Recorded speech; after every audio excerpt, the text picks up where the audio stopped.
we can see in the world today, there's a spirit of Antichrist going against Christ, against the church. It finally achieves its form, its incarnation, like it were, and it's one man who will come at the end and do many of the very same things that Christ did. It will be some kind of demonic marvel.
Hello, friends. Welcome to the Reversion. It's good to be back.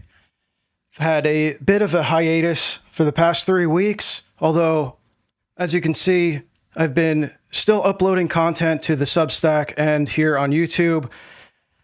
Great for you to join us here. I'm glad you decided to take some time out of your Monday night to tune in to the stream. It's going to be, I think, a pretty interesting one. I wanted to just kind of get warmed up back into the stream grind, you know, and I've got some exciting stuff planned. I'm going to be doing a stream possibly this week, maybe later in the week, maybe Wednesday. I don't know. We'll see.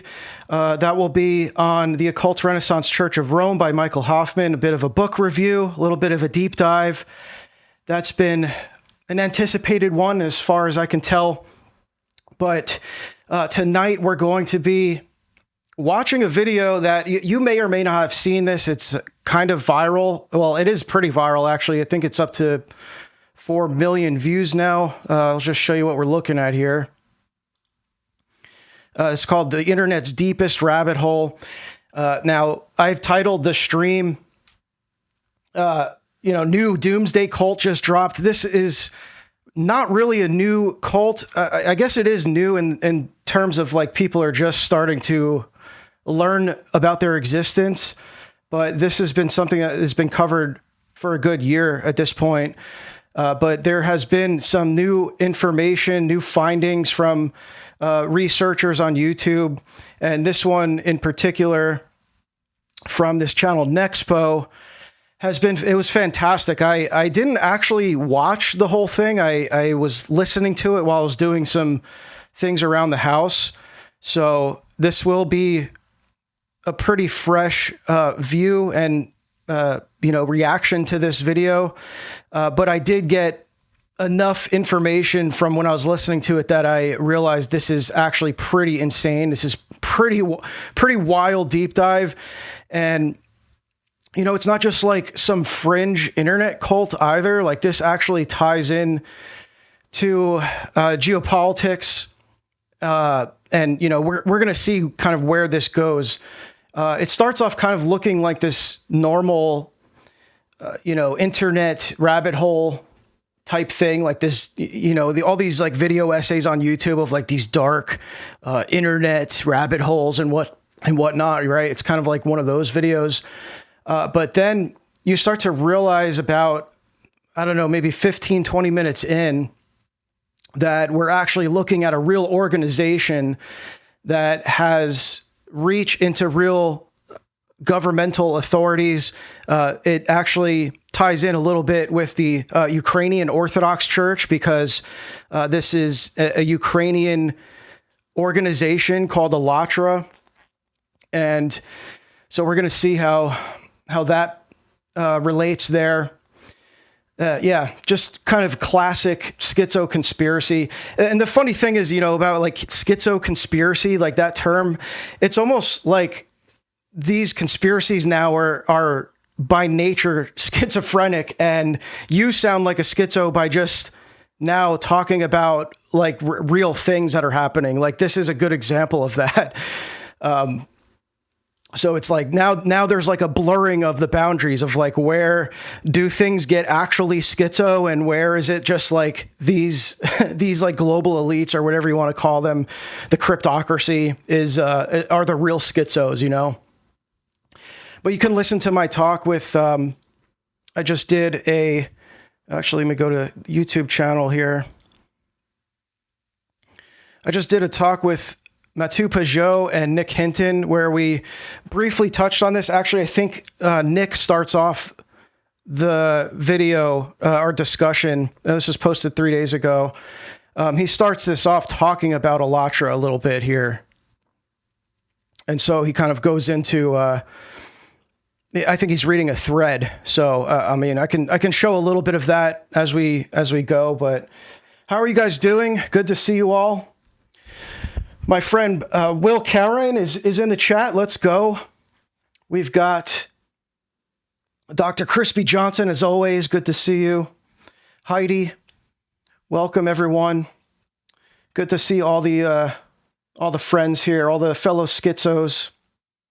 So yeah, let's let's just get into it, shall we? The Barbenheimer phenomenon. Hopefully everything sounds okay. Let me fix the screen here. Hopefully everything sounds okay. I was having some audio difficulties earlier or last week, but I think I've fixed them. Okay, I think we're good here. Let's go.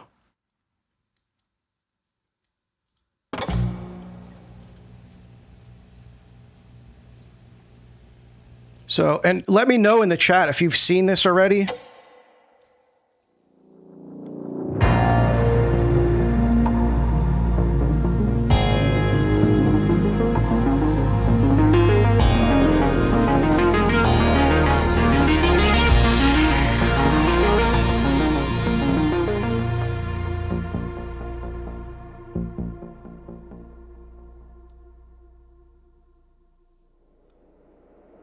Saturday.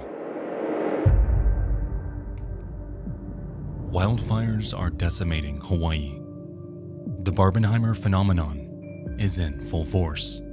And over in an unassuming corner of cyberspace, someone creates a YouTube channel with an urgent call to action. This matter is of utmost significance for the survival of every living being on this planet. It's called the Earth Save Science Collaborative, and it's hosted by a man named... Yeah, and so you guys have probably at least heard of some of you may have heard of this guy, Egon Cholakian, which is an absolutely wild name. It's almost as fake as he is. And actually, we're going to see, it's kind of a mystery if this guy's even real or not. But he's going to go over how, like, this guy does these 3-hour-long videos where he doesn't move his hands. So, I think about a year ago when this was first discovered, people were speculating that he wasn't even real. He was like, AI. But now it's like a little bit more mysterious. Like he could be real. There's all these fake pictures of him and stuff. But yeah, you may have seen that Destiny clip where he's reacting to this. Like this is actually how crazy this quote conspiracy is that even Destiny, who is like a renowned conspiracy denier, right? He was like blown away by this. He was like speechless when he was looking at some of the some of the connections to this conspiracy. Egon Cholakian. On his channel, we can find over 180 videos of this man warning people about global issues like climate change, nanoplastics, and disinformation campaigns. Admittedly, while these are all issues that are plaguing the world, the way Egon is framing them is a bit odd. In every single one of his videos, he sits in front of a camera dressed in a suit, goes on about his various accolades, and spends anywhere from around 30 minutes to 3.5 hours fear-mongering about things like geophysical anomalies inside the Earth's core that, upon doing further research, appear to have little to no basis in scientific fact. So here's an interesting aspect to this. It's similar to kind of like what we're seeing on the algorithm. And of course I talk about this all the time, like this notion of, these conspiracies just flooding the feed to the point where the algorithms are promoting conspiracies, whether they're even true or not. And it's causing all this disillusionment and questioning of reality. It seems like an intentional thing. And now we have this like globalist organization that are essentially doing that, but for these a WEF agenda type made up narratives of like this impending climate disaster. And so when they talk about, or what this narrator talks about how this group is spreading scientific disinformation, they're promoting these things that go against the mainstream climate change doomer narrative, right? And they're just saying like that there's going to be these other things that happen. We'll find out what that are going to cause this climate disaster. And so that's what they mean. It's like, it's not that it's that far off from the actual kind of, liberal climate change narrative where it's like, oh, by 2030, the earth is going to be so hot that it's like, nearly inhabitable, whatever they say, right? I don't even know, but it is kind of like this doomer narrative. And so this is just literally a cult that's running wild with that. So it's all just, when he says spreading disinformation, it's like, it's just disinformation against disinformation. It's like they're muddying the waters of the global homo climate narrative, right? According to Egon, if humanity doesn't unite to solve this global threat, then the end of the world is quite literally just a few years away.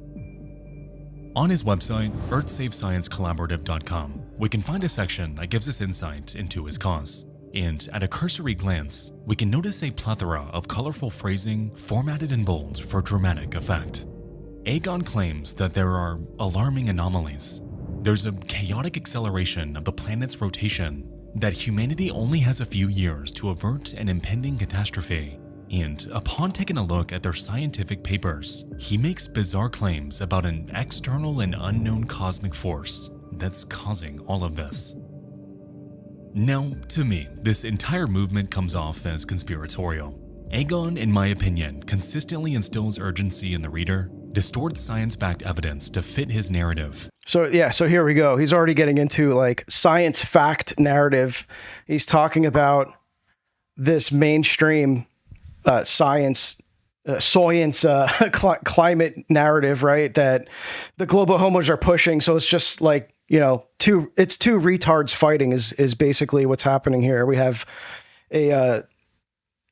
this kind of like rogue cult, doomsday cult that's now like, muddying the water of this mainstream narrative. I'm being redundant here, but yeah, that's just like what he's talking about. And given that he appears to be someone so ingrained in academia and the government, is feigning credibility while banking on the hope that you won't ever verify his claims. But okay. So we found a channel on YouTube with a random old guy that uploads crazy videos about an impending calamity that could happen in as little as years. Why exactly are we giving this guy attention? And what truly is the big deal here? Well, while in any other circumstance I would have moved on before this video even started, there was one simple thing that kept me here. His hands. Online, people have noticed that in certain videos, Egon doesn't move.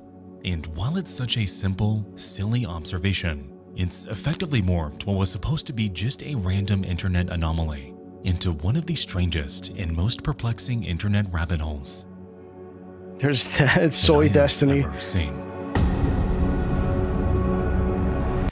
Thank you for the, let's go. Seraphim Rosario, time to lock in, boys. Yes, indeed. $10. Thank you very much.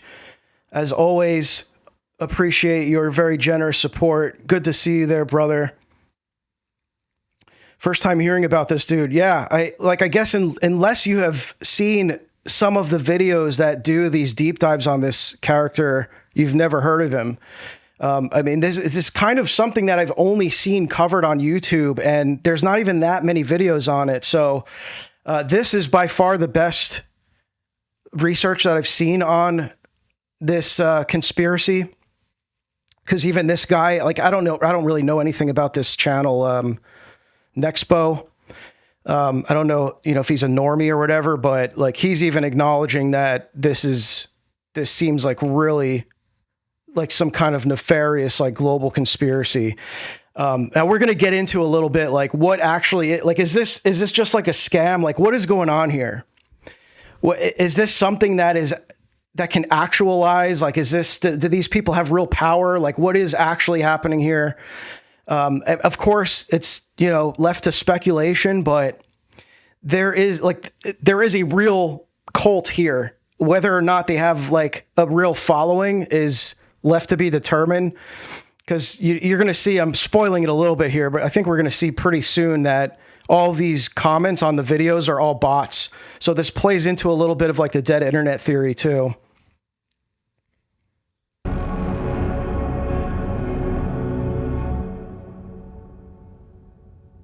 We'll return after these messages. All right, guys, before we continue, just a quick story time. All right. No, thank you.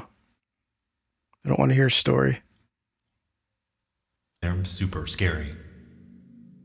Hi guys. Recently I found a video on YouTube about Destiny doing some research and some weird things, and one thing caught my attention. This dude named Egon Cholakian is supposed to be a person with a lot of influence in the US government, but he never existed, and everything about him is just odd or weird in some way. Reddit. He has a YouTube channel in which he only speaks directly to a camera. This is your like standard Reddit conspiracy post here. It's kind of like a safe conspiracy, right? So like it doesn't involve the tiny hat people, and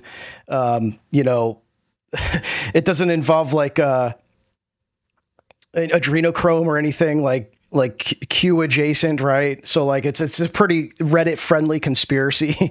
Speaks a bunch of nonsense about geopolitical stuff and does not move.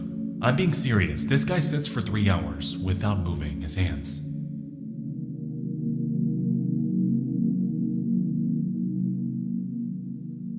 All across the internet, we can find him.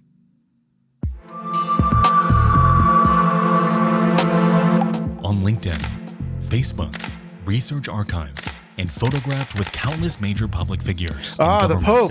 Look at that. Egon. Uh-oh. Dradcat's crashing out. Explain that one, Catholics. Explain that. Let's hear the Pope splainers come out and I mean, it's probably the Pope has no idea who this guy is. Like that was Francis too. According to his Facebook and LinkedIn profiles, carries a highly decorated resume, having studied at numerous prestigious institutions like Harvard, MIT, and Stanford. And while this looks impressive, he notes that he somehow attended these universities at the exact same time. Now, as we know, anyone can put anything on a LinkedIn profile, and given that his accolades are so incredibly out there, it's possible Imagine being on that LinkedIn. some, if not all of his social media claims are bogus. On top of this, if we perform a search for Egon Cholakian on the internet, we'll find that hardly any of his actual research comes up. For someone so ingrained, so well networked, you would think that this man's work would be everywhere. Okay, that's a good question. Do I think it's based on a real guy? Cholakian? It's so fun. That name is just like, I feel like I'm speaking in tongues or something by saying his name. I think so I used to think that he was just purely AI, like he wasn't even real.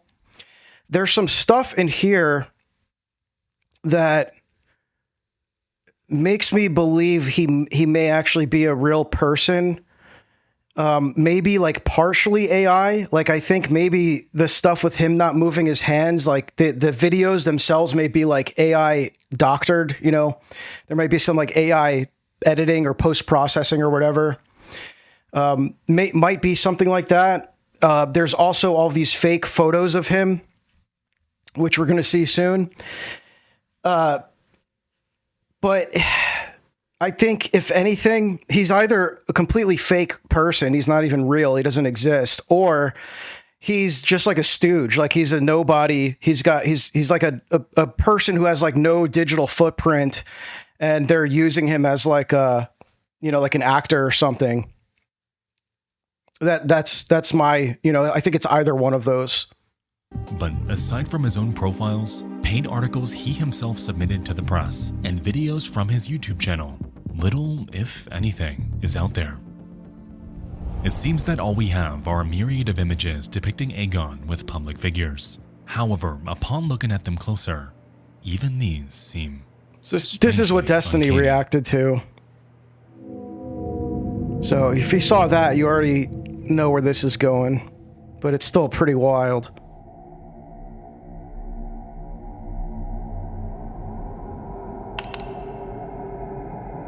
This is a picture of him with Chris Chan. He can be seen photographed with former CIA Director Stansfield Turner, but it looks...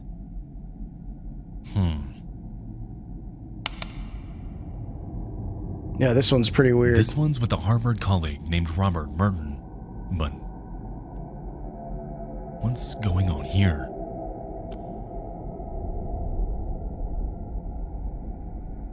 Okay, what about this one? This one looks normal. NASA. No. Of course. Hold It's on. an actor-naut. Who would have thought?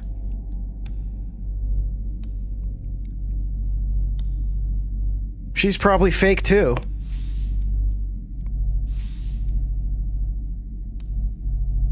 Kate Rubins.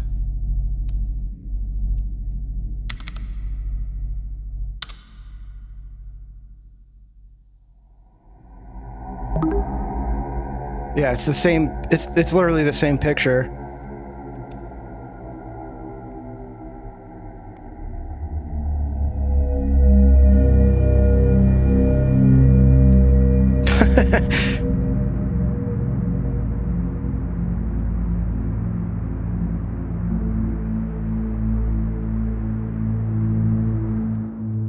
Egon Cholakian has fabricated a massive network. Yeah, exactly. This guy's just a small part. Yeah, this is like the tip of the iceberg. So like what we saw Destiny react to, if you did see the video of that, that's like, it goes so much deeper than that. Like this guy Cholakian is basically the public facing figure behind all this. He's like the, you know, the PR, the face of it, right? Network of images depicting endless aspects of his life that never happened. This is why he's garnered such an infamous reputation. The bizarre, nonsensical LinkedIn timeline, the unnatural ability to sit still for over 3 hours at a time while professing absolute nonsense. That looks fake as hell. The photos, his entire online presence. Is that a, is that a transformer on the left? What am I looking at here? That's a transformer, isn't it? That's like a boomer, a boomer troon. What the hell? If that's not a, if that's not a red flag, I don't know what it is. He's next to an actor not from NASA, and then in one picture he's next to an old troon. Rests in the uncanny valley, And given how proficient AI has become at spoofing entire personalities online, this left many across the internet wondering if this could be what's going on here. Is Egon Cholakian, proficient researcher, world-renowned scientist, and highly decorated alumnus of numerous prestigious universities, even a real person? Or is this one of the most involved examples of the dead internet theory that we've ever seen?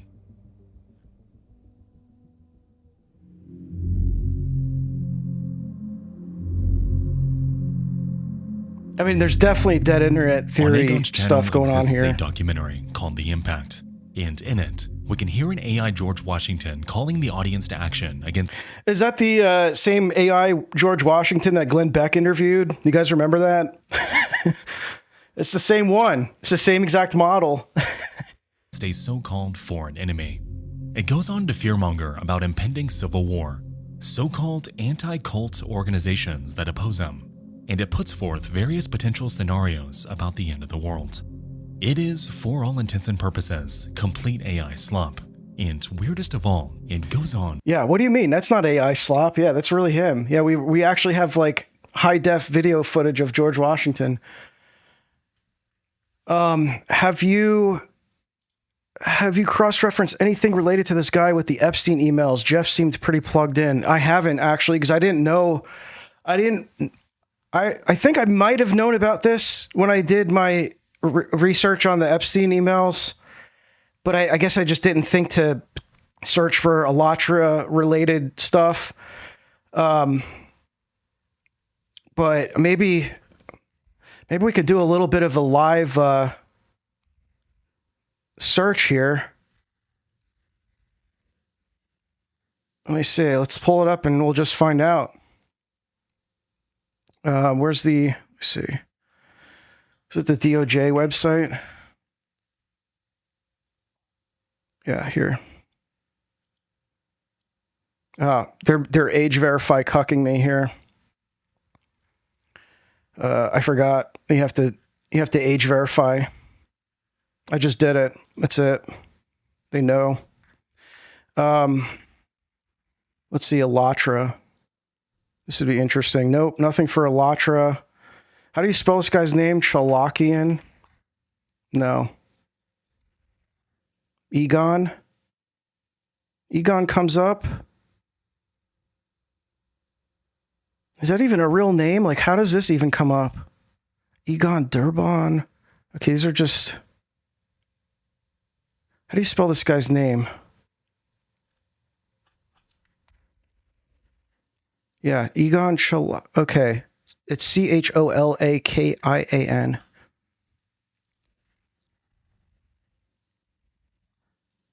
No. What's the other name of the, what is it, creative, forget the name of the other organization they started. Yeah, that might be worth like checking some keywords on here. I just can't think of all the stuff that I might, search to find any connection there, but it doesn't look like it. For 8 entire hours. If you click around this video, you will learn nothing. It's just a bunch of random propaganda wrapped up in vernacular that simply goes on in circles. Oh yeah, Creative Society, thank you.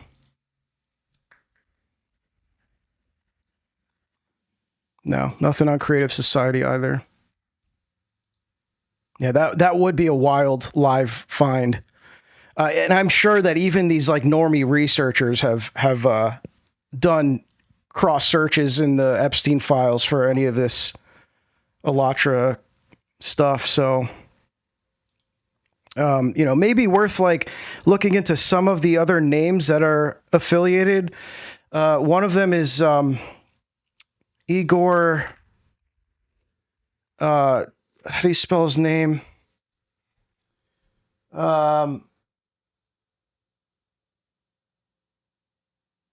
Igor Danilov. So let's see that one. No. So nothing there. Yeah, that's a dead end. It looks like the Epstein files, unless there's, there very well could be some other thing that's just not mentioned. Yet, even so, surprisingly, this video has found an audience. Thank you to all that stood up to protect our Constitution and our rights. Yeah, by the way, it's so nice to see actual journalism for a change.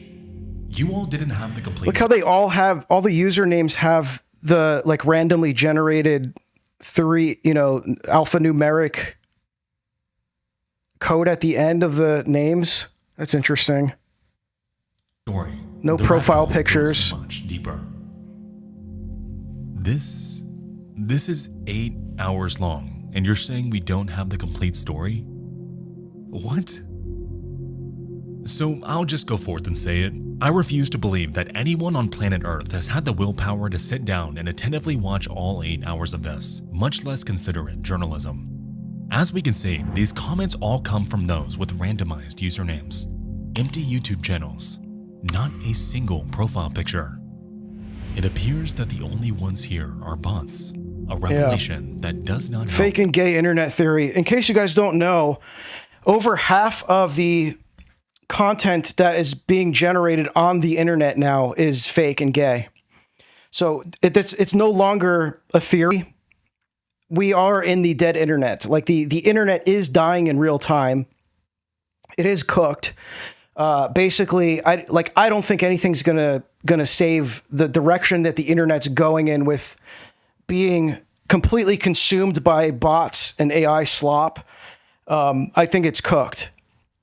So like that's one of the reasons I started this forum Permanet that I've been talking about a little bit. Again, this is just a free online community. It's kind of an old school web forum where it's like it literally you can't see bots here. Like it can't have any AI slop or bots or whatever. I guess if you wanted to post AI slop, you could, but it would get removed. But it's interesting that like we're kind of now reverting back to like these more controlled groups that aren't algorithmic, because the algorithm is like eating itself alive with all the bots and the slop. And like there's like Twitter is in a constant scramble. The Twitter devs are in a constant scramble to try to mitigate the amount and the volume of AI slop that's like ending up on everyone's feed.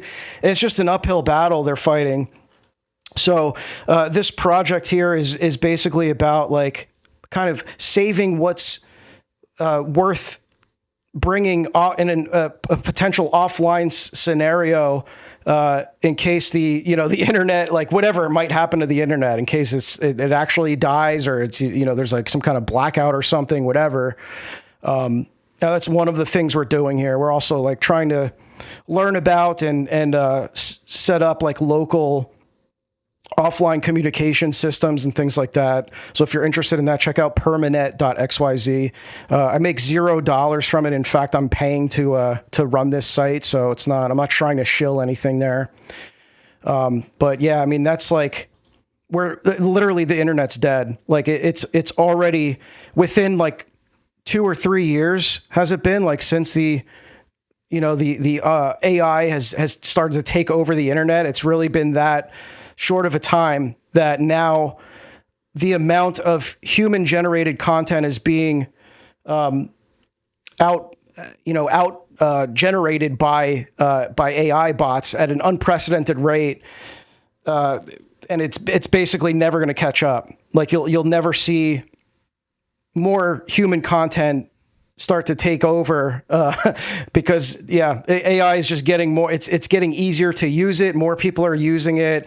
It's, costing less compute to generate. So yeah, we're cooked.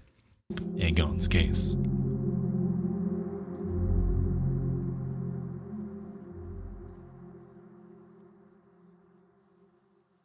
We're going a little bit deeper. Okay, in chat, somebody brings up a YouTube video of this guy. Hello.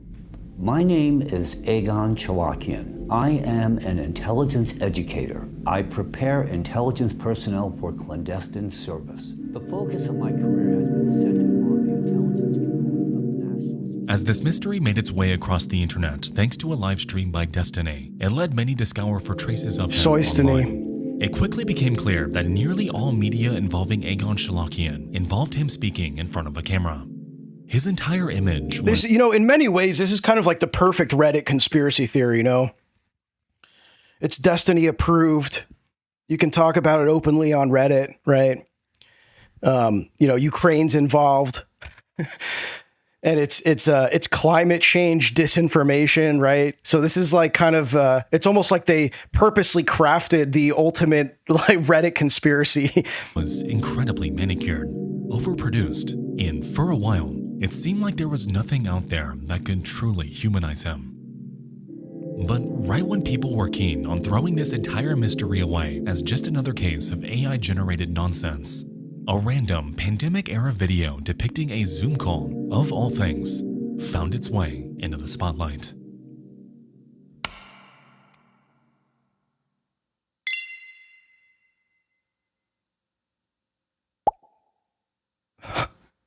Hey there again. Bro looks like he didn't realize he's on cam. Did we catch him gooning? Is he like in the middle of a...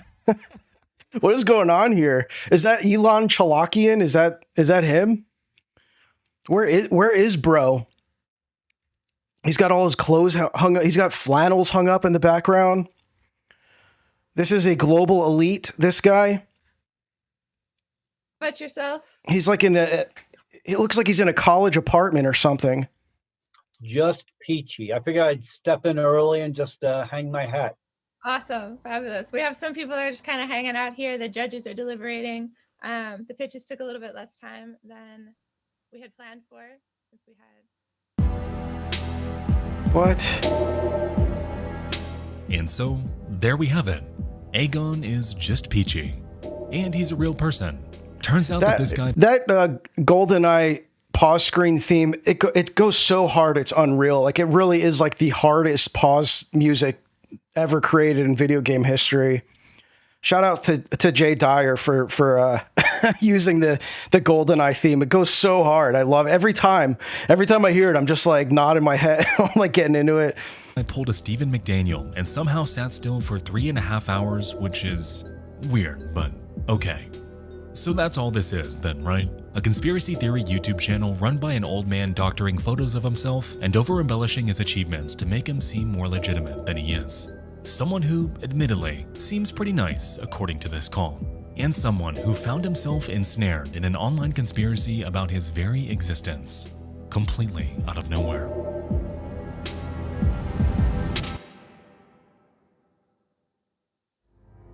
All right, so yeah, we're 15 minutes in, and he's, this is the Egon Cholakian's the tip of the iceberg. Now we're getting into it.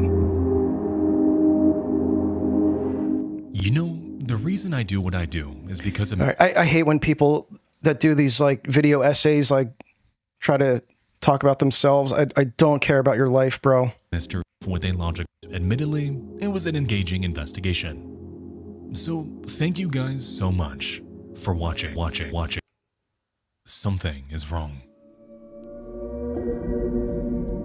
This guy just had to face lord. Like, why are you even face lording? You're doing a video essay.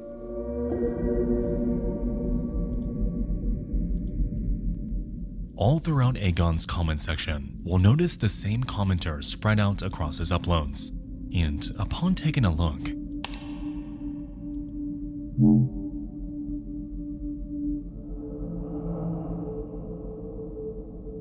interesting. What's going on with this?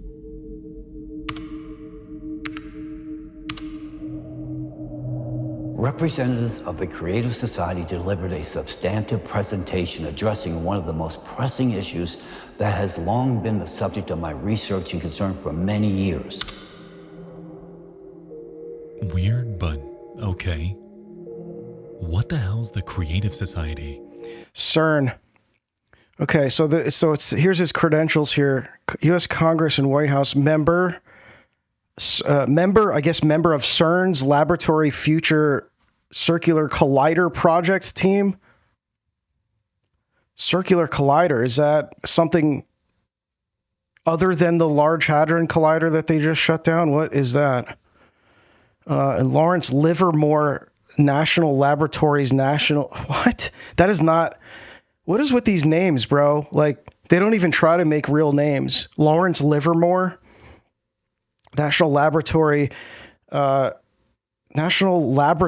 National Ignition Facility User. This is like word slop. Like they just, it's like they just used AI to make up these Globo Homo organizations. Educator member, International Association of Intelligence Educators. Bro, this glows so hard. He glows so hard, this guy. Even if he's not real, it glows. The whole thing's a glow up.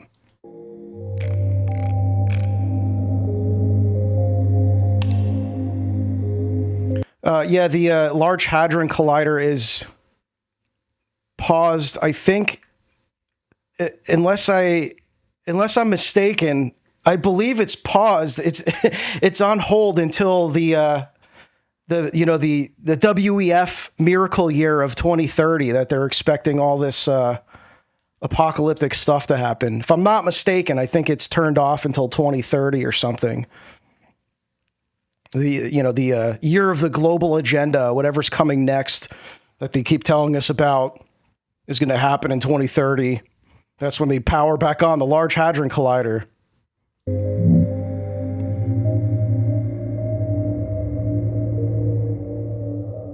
There it is again. Okay, I'm not trying to be tinfoil hatty, but there are way too many oddities taking place with this channel. Every single comment supports Egon. They seem to heavily lean Go Russian. Egon! They all connect in some way Based to Egon. something called creative society. And upon closer inspection, W. why Cholakian. is Egon on their website? From what it seems, Egon It's the same Cholakian thumbnail. isn't just a one-man show. It's a group. So who in the world are these people? I am Egon Cholakian. No, I am Egon Cholakian. We are Egon Cholakian.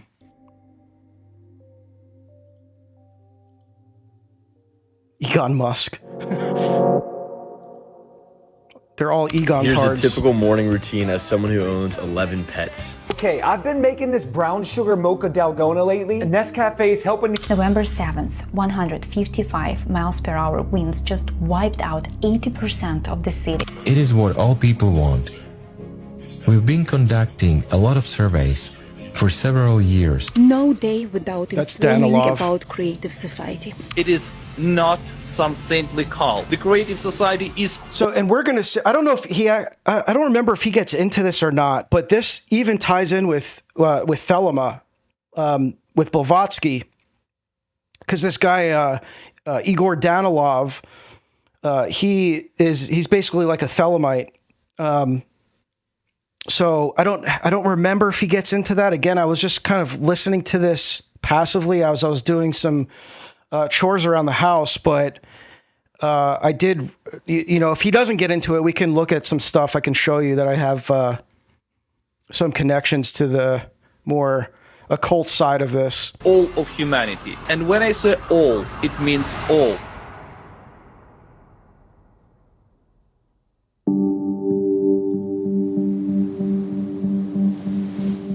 Yeah, that's the future of YouTube, by the way. You're going to be hard-pressed to find human every social content. media algorithm across the vast ocean of the internet is an idea.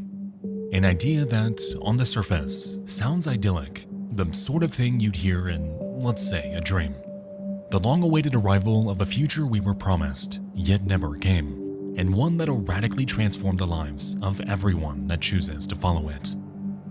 It goes by the Creative Society, and it's spilling out onto TikTok, Instagram, Facebook, really anywhere with an audience online. Take a look around, and chances are you'll find it. Front and center on their website, we're greeted with oddly familiar dialogue.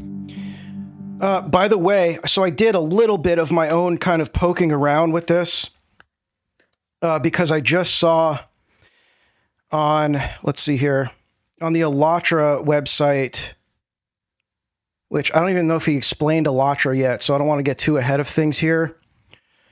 but they just, and I saw this in a tweet too, like they're on their Twitter account, they were like announcing that they updated the about page on their website. And so I was wondering, like, what did they update? Like, what was there before that we can't see anymore?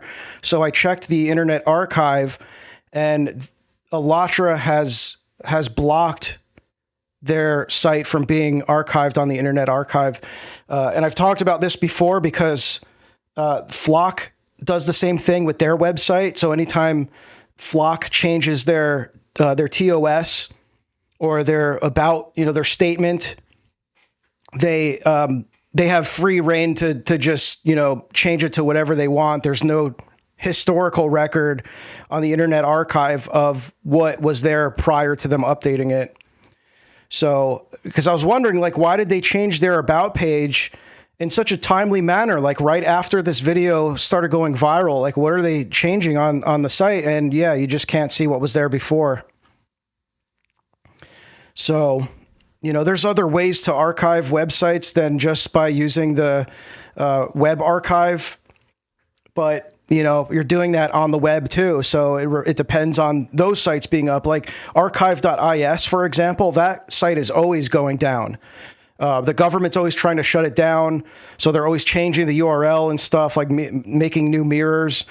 And so even that site is not that reliable. Today, as the global community faces an increasing threat of natural disasters, the pursuit of security and sustainability has become fundamental for everyone. This situation requires immediate and decisive collective action. Just like the Earth Saves Science Collaborative, we're confronted with a conveyor belt of ideas, videos, and scientific reports that scaremonger about many of the same problems that Egon told us about earlier. He tried to warn us. Egon tried to warn us, guys. We should have listened. Catastrophic earthquakes, an increase in turbulence in the Earth's atmosphere. It honestly sounds like a complete rehash of the exact same information. So much so that when I was digging through this, I found myself wondering why they even bothered creating another site at all. Upon heading over to their About page, we're given somewhat of an answer, as the site goes from a retread of familiar information to something completely out of left field.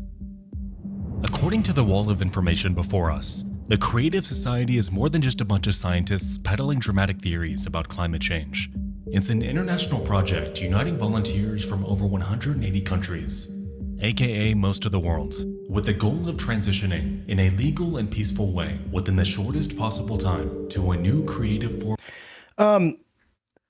So there, actually, I want to pull up this website because you guys see how they have these like collages of all these seemingly like real people, these IRL gatherings, right? This is actually, I learned this because I studied marketing for many years. I learned this in marketing, that this is a very effective means of social proof. It makes a company or even an individual who's selling services look more legitimate and trustworthy when you show a collection of photos of like, oh, these are our clients, right? It's like these are all these screen caps of real web conferences that we had. People giving the thumbs up and all this stuff. They're all happy customers, happy clients. So I'm not saying that that's always the case, that there's something manipulative happening there. But in this case, I would say that makes it look extra like this propaganda kind of display, Format of society worldwide. Further down, they go on to reveal that their aims include eradicating climate change, which they believe is caused not by humans, but cosmic forces, as well as miraculously putting an end to all wars. They guarantee that under this new system, all adults will receive a universal basic income every month and an extra $100,000 upon the birth of their first child. Free healthcare will exist across the world, travel without restrictions, the eradication of all debts, mortgages, and taxes. And all of this can be achieved if we simply follow their lead and unite. So there's your utopian agenda there that I would say does align. I mean, I don't know the exact like WEF doctrine, but that sounds pretty similar to it, doesn't it? So it's, you know, this is like just a disruptive fake and gay cult organization that might, like, there might even be, I'm sure there's something dialectical going on here where it's like a counterbalance to the, like the WEF or something like that, right? Where, you know, they're like, oh, there's this opposition. It's like an evil cult. Like we have to, you know, like we was the real climate activist or whatever, you know. Maybe it will give the WEF more legitimacy because a lot of people don't trust them. I don't know. I'm just speculating here. Or maybe this goes nowhere. Maybe this just dies with all the bot slop, you know. Under the Creative Society.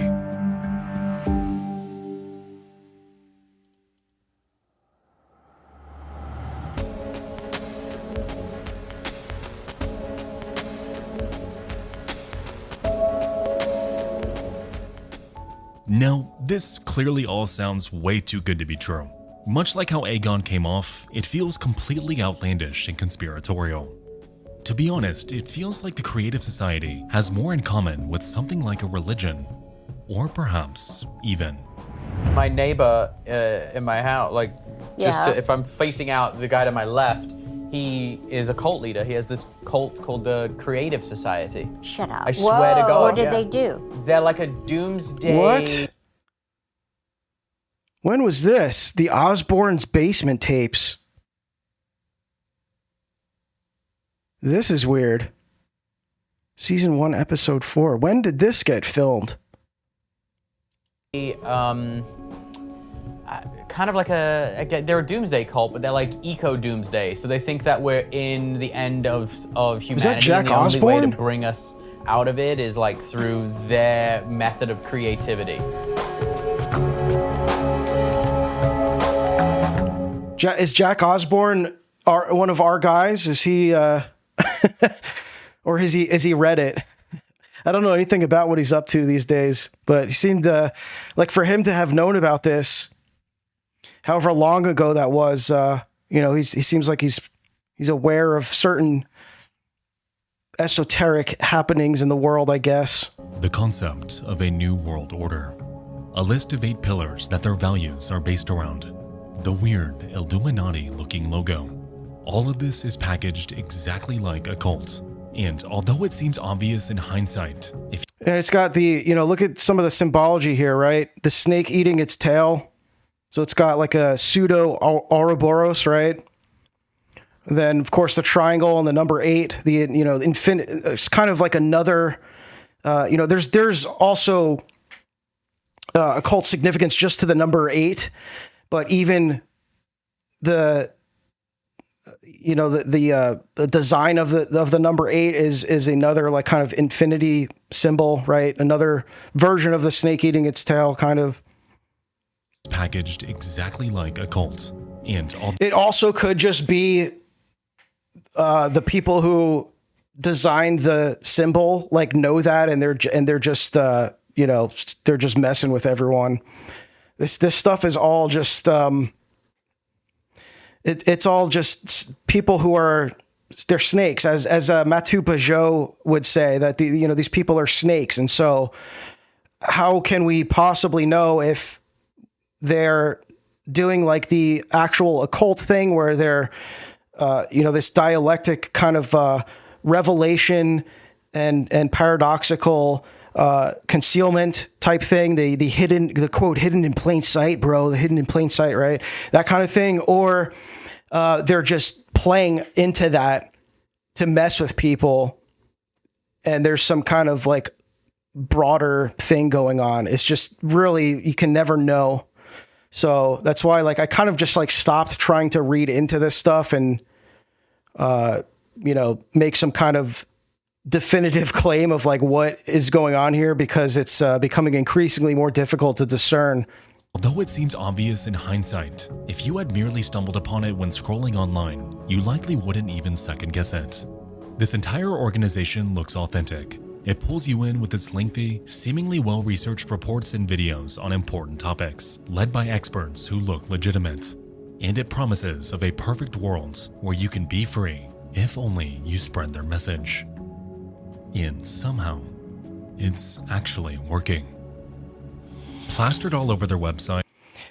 Yeah, let's put let's put all the Masonic symbols into one. Yeah, they're like, yeah, let's like, how many esoteric occult symbols should we use in our logo? All of them. They're just missing the pillars. They need to put we need like the Masonic pillars in there and some kind of arch or something. And then like maybe a pentagram, just like symbol maxing. Are image after image after image, depicting everyday people posing with Creative Society paraphernalia. From what it seems, this group is utilizing their appearance to wiggle their way into various climate expos, US-based business conventions, and even medical offices. This, combined with their immensely aggressive social media presence, in which their videos are spammed on nearly every platform you can think of, gives insight into why so many around the world have found their cause. Like with everything oh man, else, imagine on Facebook, dude, they're on Facebook. Oh man, it's over for these Facebook boomer conspiratards. They're getting one-shotted by AllatRa. Into why so many around the world have found their cause. Like with everything else, they carry the appearance of doing a net good for the world. However, as I sit here writing this, I am honestly more confused than ever because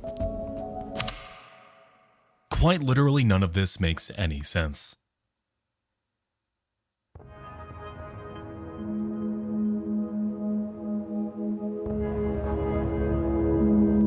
So far, we've seen two interconnected climate activist groups that are very clearly peddling more than they've let on. Doing any sort of surface level research into any of them reveals that their claims are extraordinary.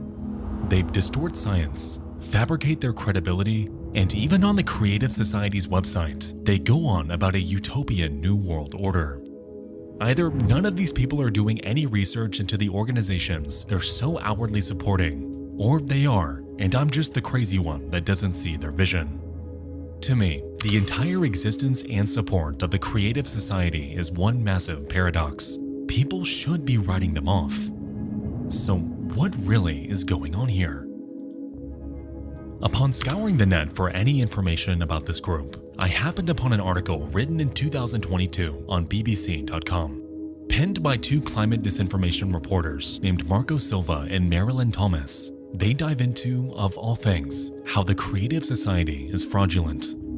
They explain how several high-profile scientists were, at one point, invited to speak at their online events. So here's the classic fraud, scamming, right, that you see in these cults. It's just a classic marker of an actual cult, right? So no surprise here. Mistakenly believing that they'd be educating the public, only to have their words entirely twisted. They claimed that video footage was edited to remove any mention of the human causes of climate change, instead framing them as if they agreed with the Creative Society's outlandish views. There's a mass cuck.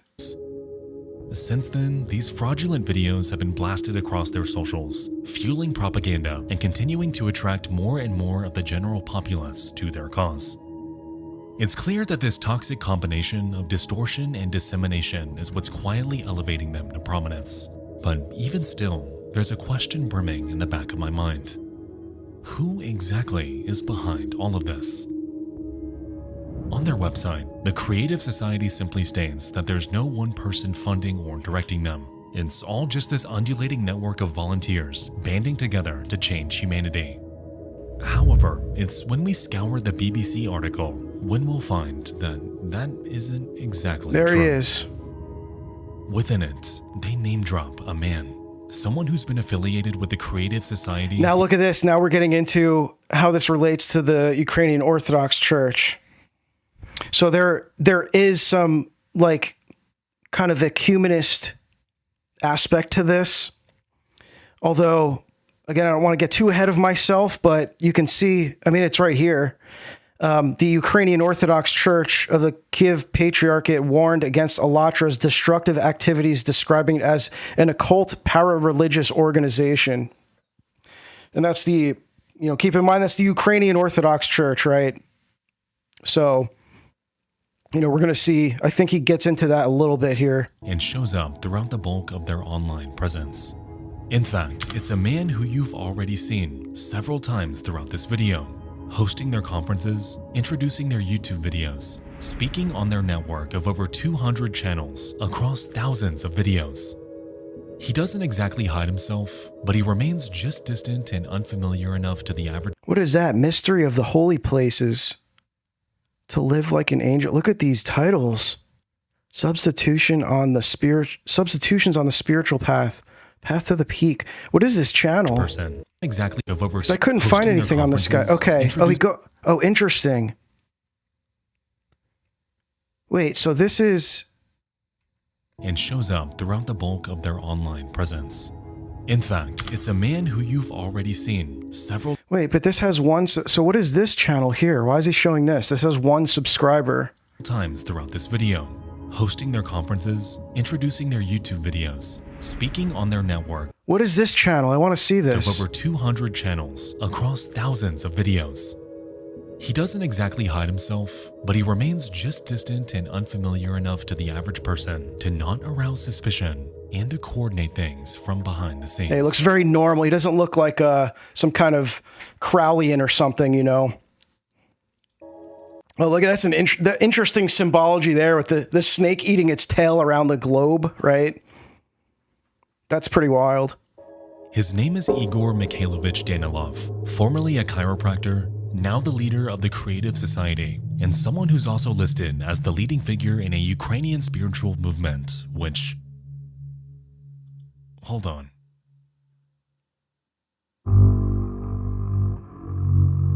AllatRa is known for promoting pseudoscience. It always ties into aliens, doesn't it? There we go. It only took 25 minutes.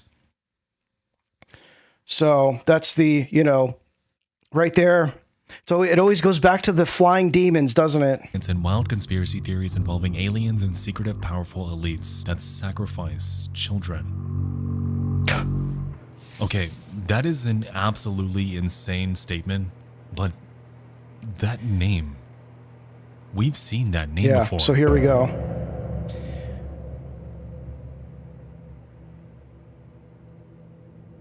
Right under our nose, a group has been operating. And upon digging into them further and cross-referencing them with the Earth Save Science Collaborative and the Creative Society, it's become clear to me that everything we've covered... Dude, that would be crazy if this was all written in AI. I would not be surprised. You could probably find out. I mean, the AI checkers, that's a whole other thing though, is that the AI checkers are producing false positives all the time too. This is one thing, a little bit of a side rant here, but I haven't talked about this yet because I found out about this while I was like kind of not, on a little break from streaming, I guess. But Substack just announced a partnership with what's the name of the company? Panagram or something like that, and they're like a really popular AI checker service, and they're integrating on the Substack platform an AI detection check for written articles. And so a lot of the anti-AI writers are against this, and you might be like, well, why? I thought that would be good. It would prevent all the AI slop, or would at least show you that this is AI slop.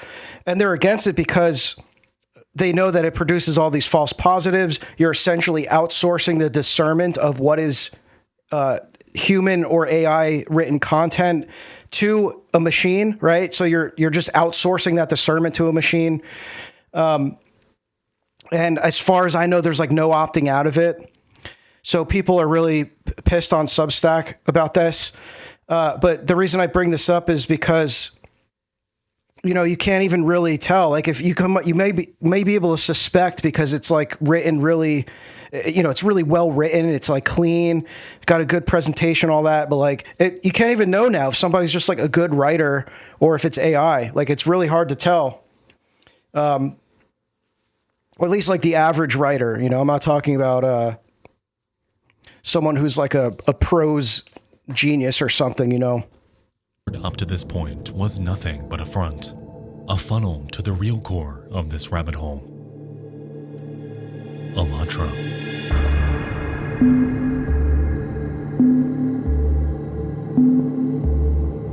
Guy's got good editing skills, I'll give him that. Within every climate report and embedded in every viral video are endless references to something called AllatRa, an organization which, as it turns out, has much deeper and more expansive roots than anything we've seen so far.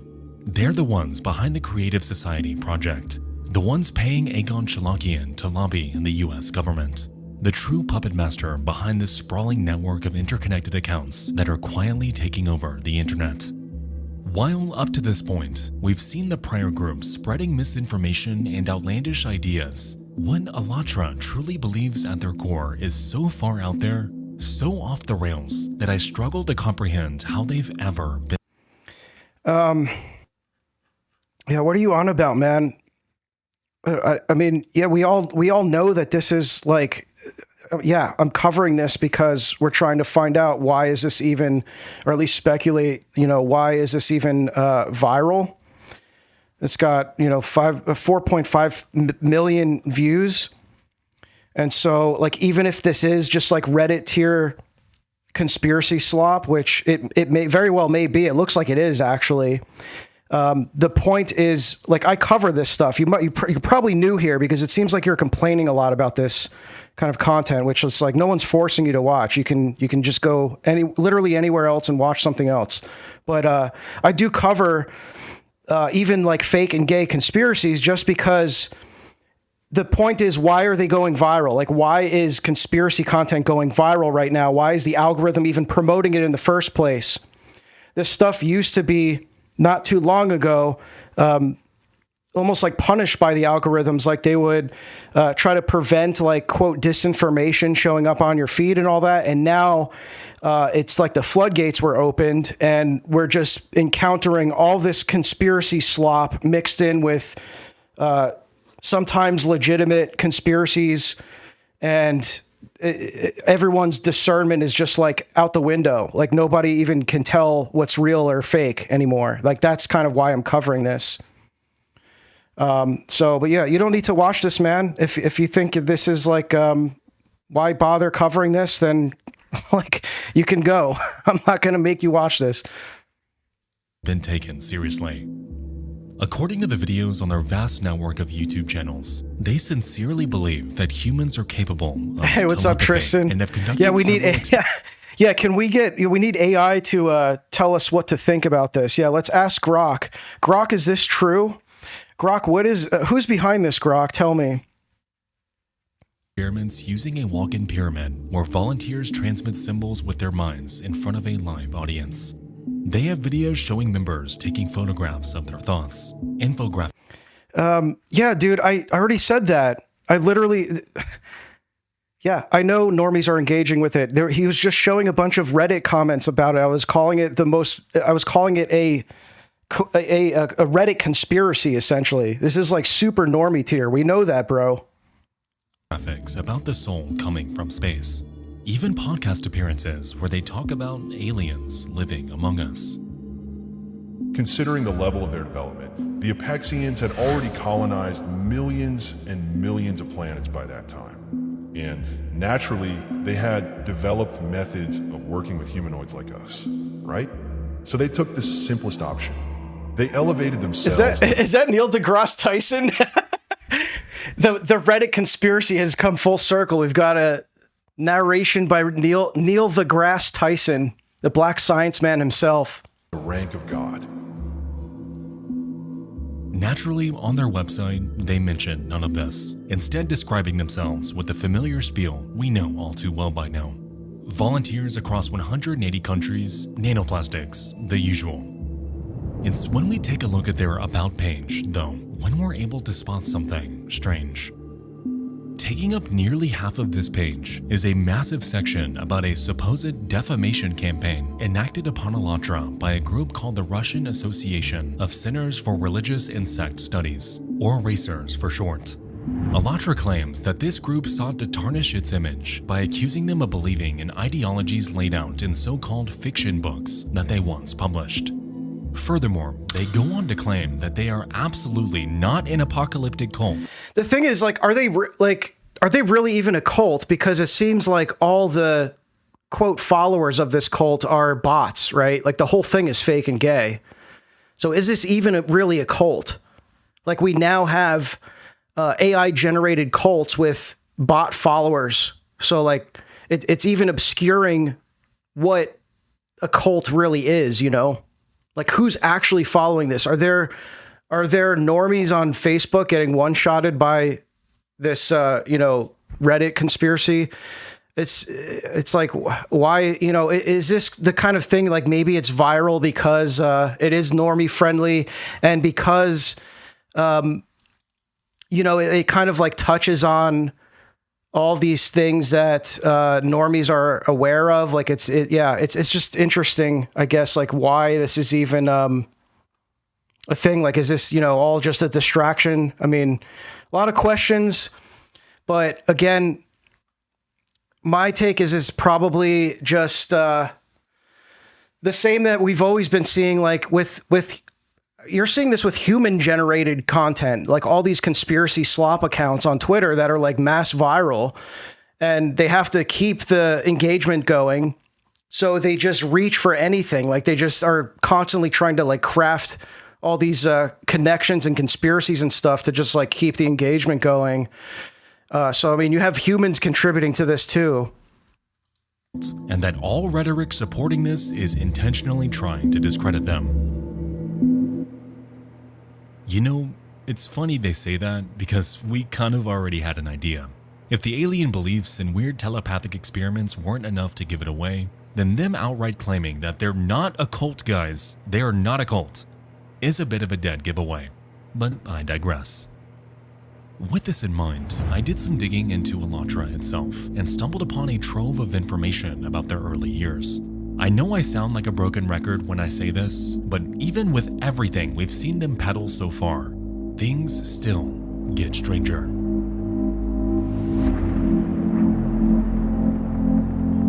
In their early years, Allat-Ra was born as nothing more than a publishing house, releasing novels penned by an author named Anastasia Novik. These books are highly spiritual and feature a being named Rigdon Japo, who's another fake made-up name. Like, what's with these names? Who's buying that these are real people? Prophet for Allat-Ra. Supposedly, he's been reincarnated. He can teleport, read minds, and displays numerous other superhuman abilities. Recycled Crowleyan slop. Exactly the kind that they're trying to replicate in the pyramid videos. In essence, he's their version of Jesus, and some of the books even read like religious texts, containing conversations between probably AI and Novik, generated, where he relays the word of their God, a disembodied voice named Allat, to the reader. I have covered, like early on when I first started streaming, I've covered some of the actual AI cults.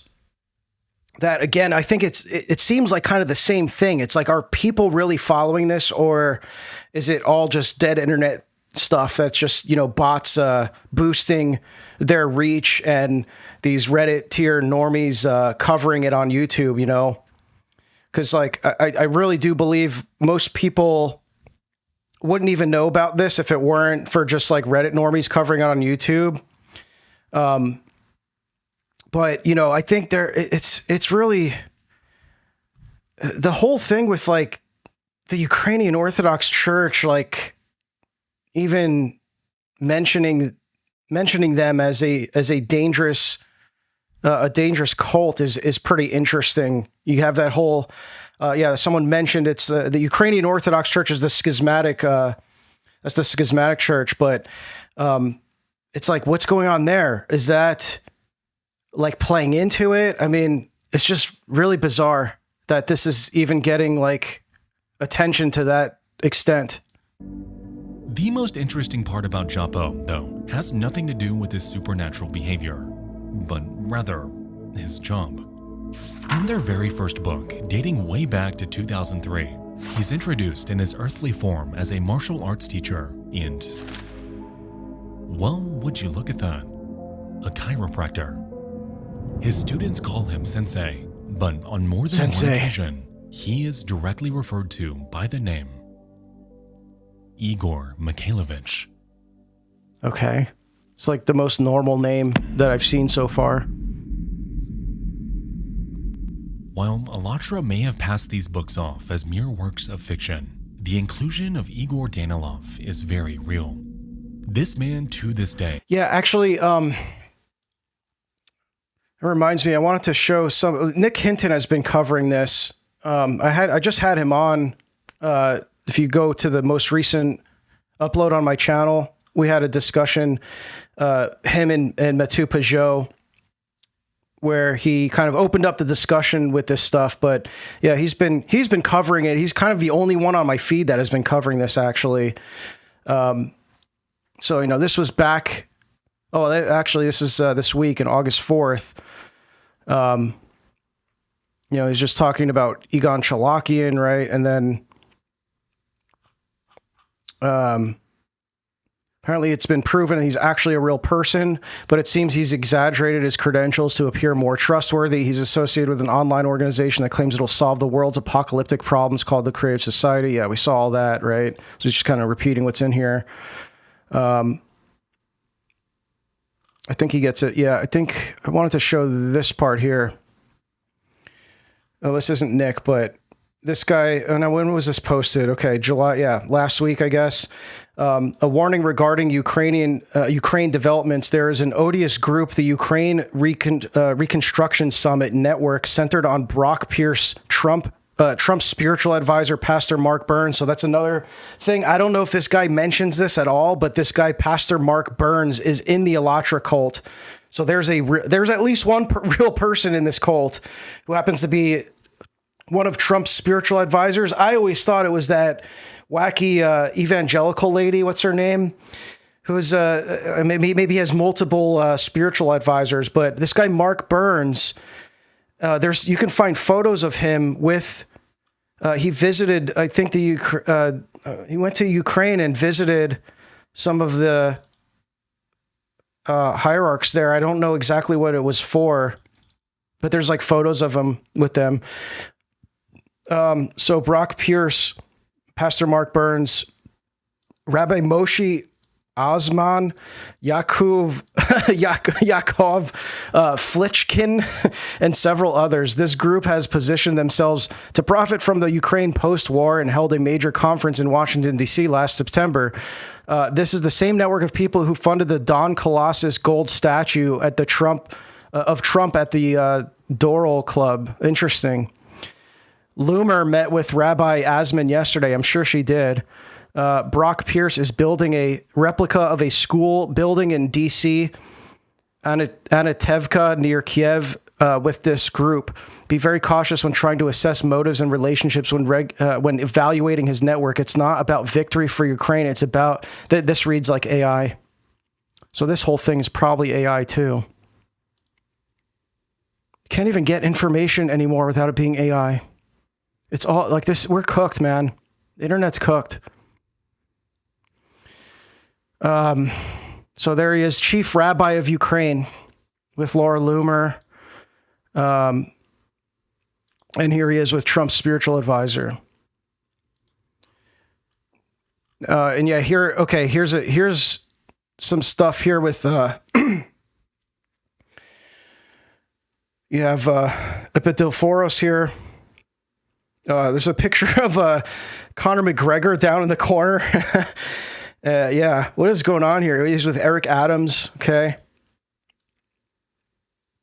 Oh, that's interesting there. What is that? Okay, big Star of Rem fan with the Ukraine flag, the Israel flag.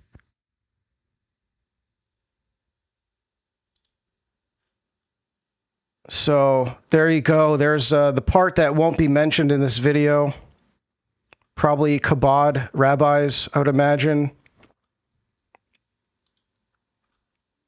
I don't even know who this guy is. It's like, where is this information even coming from, you know? Who is this guy? TEDx. Okay, another normie. So yeah, all right. I just wanted to show that, but is convincing thousands to follow him. He professes the ideas baked into these novels in his troves of YouTube videos and on every AllatRa website, and he convinces humans that they're capable of doing things that are physically impossible. At this point, we've transcended the realm of pseudoscience and societal manipulation, because this man, Igor Danilov, is trying to be a prophet. A warped, twisted, and disturbed prophet, leveraging his power behind the scenes to not only control people, but to enact some of it's almost like it's too much like the textbook cult. It's almost too much like it, where it's like obvious that it's some kind of like manufactured thing from, you know, externally, basically. You know, you got all the space wives, you got the, you know, the Gunnar rituals. Of the most disgusting acts imaginable. Yeah, there's you're going to see here. I think he talks about that there's actual child sacrifice happening. Who knows if that's even real? Девушки находятся в постоянном страхе, и поэтому они очень контролируют, что они говорят, как, и, конечно же, никому ничего нельзя рассказывать. Добрый вечер. Я очень благодарна, что вы вышли со мной на связь. Я понимаю, что время у нас довольно ограничено, поэтому давайте пройдемся по тем вопросам, которые бы хотелось, ответы на которые хотелось бы общественности показать. The video you're currently watching is an interview between a Russian journalist named Elena Namlieva and one of Igor Danilov's former so-called heavenly birds. In fear of retaliation, her identity has been concealed. However, the information she provides gives us an eerie look into his other ventures. In this interview, the woman explains that Igor, joined by other cult members, would regularly partake in group intercourse with upwards of 13 women at a time. These Igor is? Women, as far as she knew, Press ranged X to anywhere doubt. from 20 to 40 years in age, and these acts were supposedly meant to cleanse their spirit. Igor Danilov, being the group's prophet, would utilize his power to coerce them into participating, and if they refused, resisted, or told anyone about what was happening behind closed doors, then he would convince them that their soul is How do we know these women coming out aren't also fake actors, you know? We don't. Everything we see here could be just completely fake, and it's likely it is. But again, the question is like, why? Like, you know, it's easy to just like kind of pass this off as like, well, this is just like fake and gay, you know, whatever. But the question that I am after is like, why is it like, why is this even being faked? Like, what's the purpose of this? You know, it's never just for no reason. To hell. You're either with us and remain silent, or are against us and are siding with Satan, he would claim. An unthinkable form of psychological manipulation that has kept women silent, obedient, and entangled in Danilov's web for years. Конечно, это постоянно девушек держит в страхе. То есть, я говорю, это не в открытую происходит, но... There's the cuck chair inside a pyramid. Get in the pyramid cuck chair. Just sit down in the sit in the pyramid cuck chair. You're in an occult prison. Get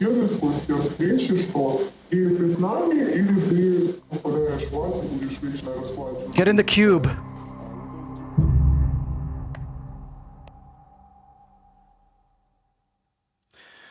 Yeah, that's kind of what I think. Rafflecopter, that's exactly kind of what I'm thinking, that it's just poisoning the well. Like, again, like you see presumably actual humans doing now, to you know, keep the engagement farming going with their conspiracy slop. I think that's pretty much, like, as far as I can tell, that seems like as far, as far as I can tell, that seems like the purpose here is just more confusion. Everyone's desensitized and jaded about the topic than the Antichrist. Yeah, I mean, they're like, I don't think this is the like Antichrist agenda or whatever, but I think in the broad scope, like the whole notion of everyone in like the masses just being completely like mind controlled and psyoped by algorithms now is definitely playing into that. Because like once the religion of the future, the Antichrist kind of starts to make themselves known, they're going to offer like unity and peace, right? And like there'll be clarity, like everything will make sense. It was all connected this whole time, bro. Like I'm going to show you, the truth and everything. And it's just, I think that it's something along those lines. Of course, we're all speculating here. This could, like I said, also just be, this could just go away. Like maybe this is nothing and it's just like a temporary conditioning. But yeah, I don't know. I mean, this has been going on for a year apparently, or at least people have been talking about it for about a year. And this video, as far as I can tell, is just revealing how deep this goes. Because before this, we just thought it was this Egon Cholakian character.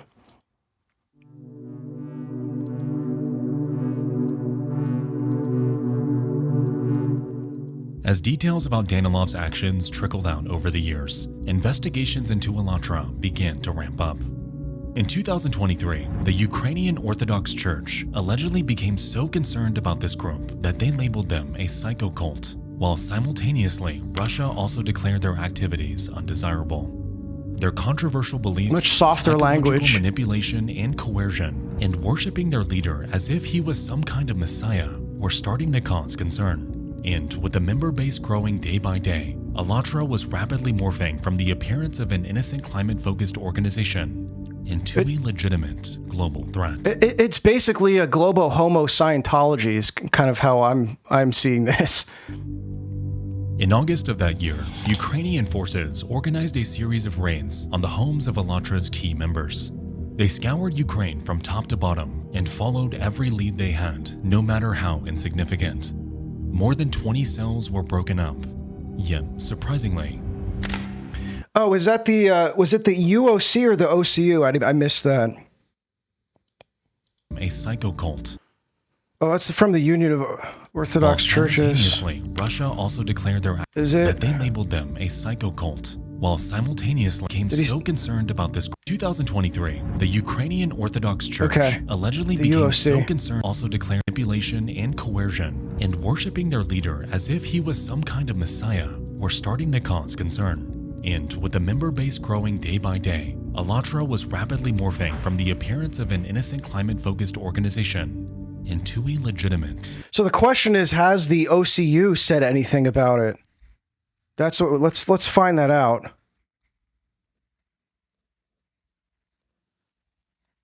Let's find out. Let's do a quick live search here.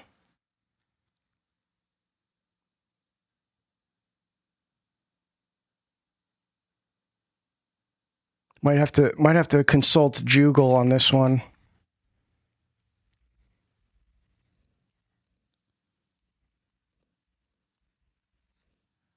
Orthodox Church of Ukraine, AllatRa.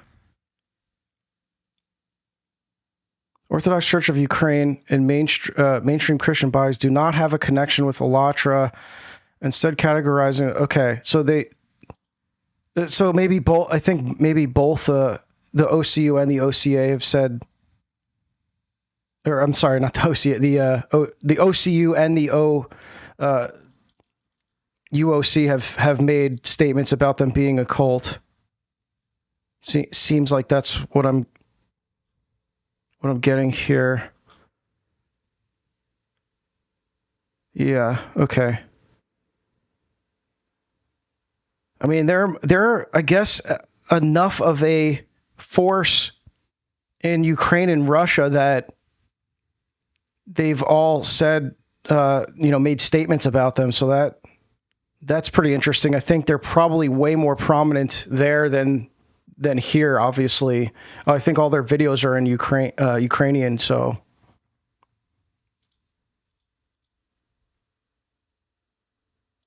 Global threat. In August of that year, Ukrainian forces organized a series of raids on the homes of AllatRa's key members. They scoured Ukraine from top to bottom and followed every lead they had, no matter how insignificant. More than 20 cells were broken up, yet surprisingly, Danilov was nowhere to be seen. While the case, though, they weren't entirely empty-handed, as what they found instead was so unexpected, so completely out of left field that it turns this entire movement on its head. Inside one of their compounds, Ukrainian authorities uncovered an array of weapons, religious texts, and these look fake too. These photos, like, why is everything laid out so nicely? This looks super fake. Of course, they put a Putin picture there. A myriad of MAGA hat. red objects. Is that a MAGA hat? Interesting. Well, good thing there's that picture glows. So let's see.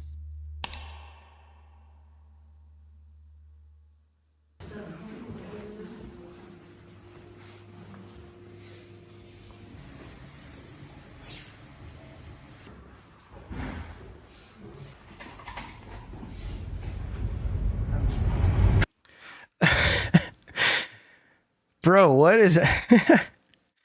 This guy knows most Freemasons were Christian, right?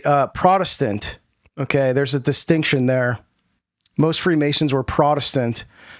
The Orthodox Church condemns Freemasonry.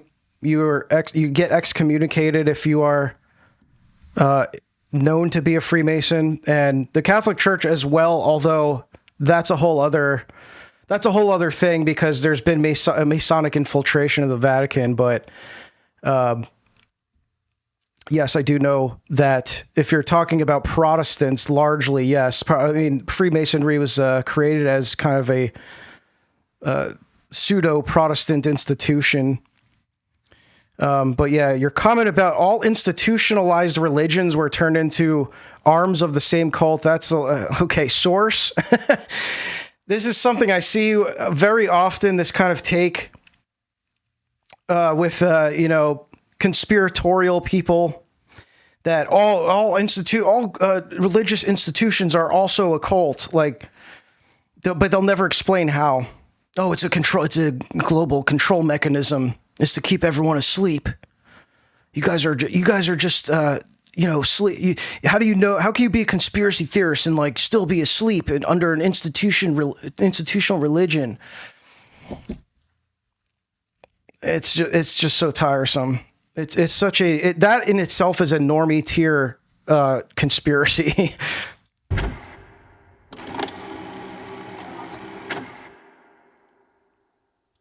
Yeah, I hate to break it to you, but I'm just gonna say something.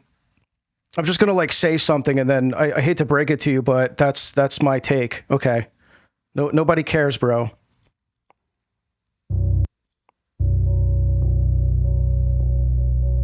Oh, what happened to the video? Hang on. The Barbenheimer phenomenon. Oh no, where were we? I lost. Most interesting beliefs and weird. I lost the place here. Oh, okay, we got hooded people in cuck chairs now. I went way too far. Okay, I think we're.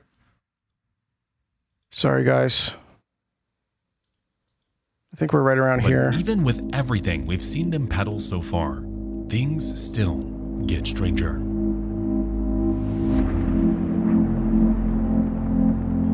In their early years, AllatRa was born as nothing more than a publishing house, releasing novels penned by an author named Anastasia Novik. These books are highly spiritual and feature a being named Rigdon Japo, who's a sort of prophet for AllatRa. Supposedly, he's been reincarnated. He can teleport, read minds, and displays numerous other superhuman abilities. exactly the kind that they're trying to replicate in the pyramid videos. In essence, he's their version of Jesus, and some of the books even read like religious texts, containing conversations between Japo and Novik, where he relays the word of their god, a disembodied voice named Allat, to the reader. The most interesting part about Japo, though, has nothing to do with his supernatural behavior, but rather his job. And they're very... Yeah,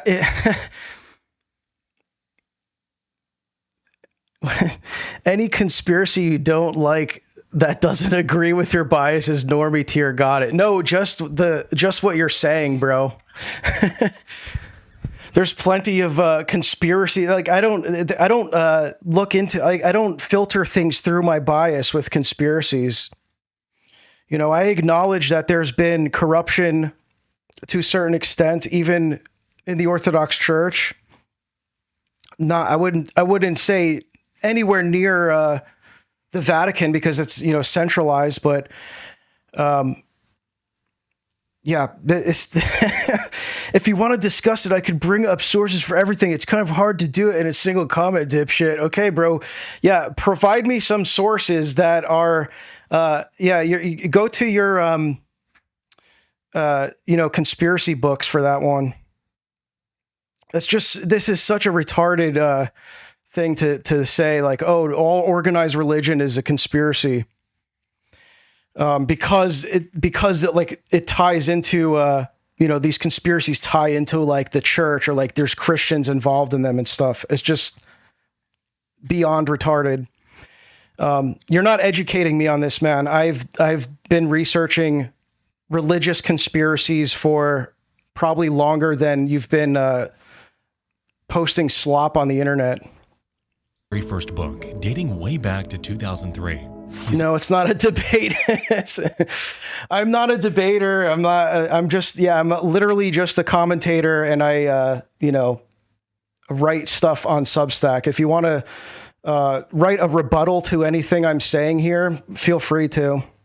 He's introduced in his earthly form as a martial arts teacher and, well, would you look at that, a chiropractor. His students call him sensei, but on more than one occasion, he is directly referred to by the name Igor Mikhailovich.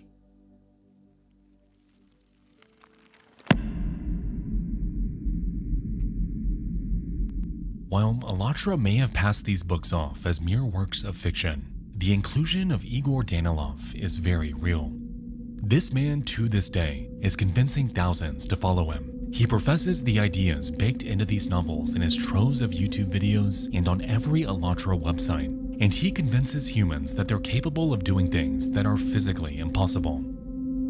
At this point, we've transcended the realm of pseudoscience and societal manipulation, because this man, Igor Danilov... You know, the thing about, like, when people say this kind of stuff about, you know, all organized religion is like a cult or something. And that might even to a large degree be true. But when people say that kind of stuff, what they don't ever mention is how they're presupposing this Enlightenment philosophy that is, you know, what, 500 years old, if that, which was largely, disseminated and popularized by these like Rosicrucian kind of affiliated people that were like, you know, trying to spread this like individual enlightenment throughout the world, right? So, you know, you're kind of like unironically using this presupposition for your worldview that is aligned with the principles that established the institution of Freemasonry, for example. So you can like be as anti-Freemason as you want, but you're presupposing the same Enlightenment philosophy in your like kind of radical individualist worldview. Is trying to be a prophet, a warped, twisted, and disturbed prophet, leveraging his power behind the scenes to not only control people, but to enact some of the most disgusting acts imaginable. Okay, sorry, we did see this already, but I'm just yapping here. Девушки находятся в постоянном страхе, и поэтому они очень контролируют, что они говорят, как, и, конечно же, никому ничего нельзя рассказывать. Добрый вечер. Я очень благодарна, что Yeah, вы I think вышли. we did see this. Her identity, the Moorish populist, Okay, I went back way too far. to AllatRa began to ramp Messiah were starting to cause concern, and with the member base growing top to bottom and followed every lead they had, no matter how insignificant. More than 20 cells were broken up. Yeah, and that's a good point, TT, because like that's kind of what I'm getting at here is like they get these religious institutions get infiltrated all the time because like the centralized model kind of invites it, right? So like that's why the Catholic Church is always getting infiltrated and subverted because it's a top-down structure. So you infiltrate the Vatican and it all trickles down, right? But even, you know, you see the same thing, obviously, even with like even within Protestantism, you have all these sects, right? That are, you know, opposed to, they have kind of the same talking points as these guys like Chase, and like justifying why they are Protestants, because it's like just individualist Christianity, right? And so even on that level, they get subverted. Like these sects often either infiltrate or get infiltrated, or they are born from some kind of you know, subversion, right? Surprisingly, Danilov was nowhere to be seen. While the case, though, they weren't entirely empty-handed, as what they found instead was so unexpected, so completely out of left field that it turns this entire movement on its head. Inside one of their compounds, Ukrainian authorities uncovered an array of weapons, religious texts, and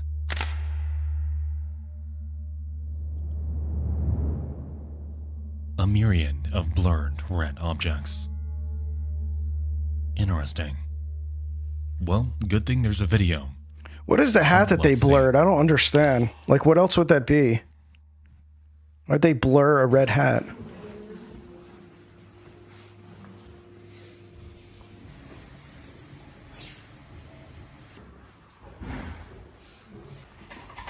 So fake.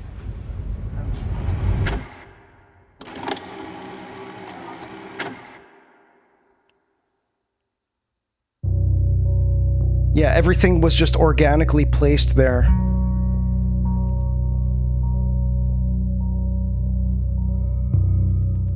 All throughout this compound are not. All right, he's pointing to two hats, but it's just a mirror. It's the same hat. Only shrines dedicated to Vladimir Putin, but Trump hats everywhere. Okay, so he's saying they are Trump hats. This is why they're creating account after account, specializing in nearly every country in the world to spread their message. This is why they're paying Egon Cholakian to cozy up to any major governmental figure he can. This is why they've spread to California and have launched a trendy new YouTube channel for a fresh... Yeah, how do we know that they're Trump hats? He just asserted that. I mean, maybe they are, like, but one was blurred out and then the other one, they didn't show. It was upside down. They didn't show it. So he's just asserting that they're Trump hats. That's not to say, you know, they weren't, but the whole thing just looked fake to me anyway. American audience. These people, they got shrine to Putin and Trump hats. It's like, okay, we're starting to see, this is like looking like it's been a conspiracy crafted by Redditors, you know? Will not stop their efforts until they land someone inside the White House and beyond. And you wouldn't believe it, but they're well on their way there. I am running for president of the United States of America to give power back to the people and build a creative society worldwide. It turns Thank you, out Kevin, that for former the football jewels. coach and presidential Appreciate candidate that. Robbie Wells has been associated with AllatRa and the Creative Society since 2019, running for office, circulating the same rhetoric about a universal basic income, using every social media account to deliver pro-AllatRa, pro-Putin conspiracies to his followers. Pastor Mark there he Burns, is. the man who just helped erect the golden statue of Trump, also has video after video spanning every one of his socials supporting AllatRa's cause. And most insane of all, even the Pope has given AllatRa his blessing, something they make absolutely sure to boast about on their website. Give them their blessing. His blessing. These Got a attempts papal. at gaining access AllatRa got a papal blessing. What?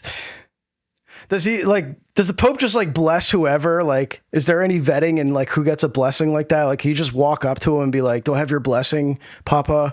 And he's just like, "Yes." to major governments across the world are happening right under our nose, and no one, besides a handful of people dedicated to following Egon's trail, are talking about any of this.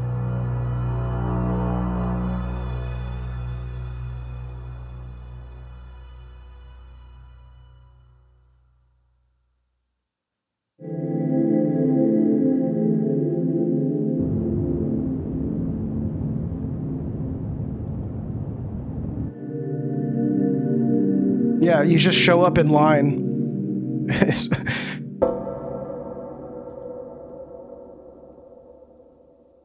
Ahoj přátelé, vítám vás z Afriky. Je to tady naprosto fantastický. Zrovna jsem přišel do vesnice. Hello, Klára! Tohle je jedna z mých hlavních pomocnic, Allow me to introduce you to Jakob Jall, a journalist, YouTuber, and qualified expert in cults, dedicating his life's work to exposing them and the plethora of sophisticated techniques they use to manipulate their followers. He's also a humanitarian, having spent numerous years volunteering in Africa, traveling to communities. Are we doing communion on this stream? No, that you're gonna have to go to your next prot slop apologetics stream if you want to partake in the virtual Discord Eucharist. Communities like the town of Moshi, Tanzania, where he helped to provide education and support to people in less privileged situations than his own. Or at least, that's what he says he does.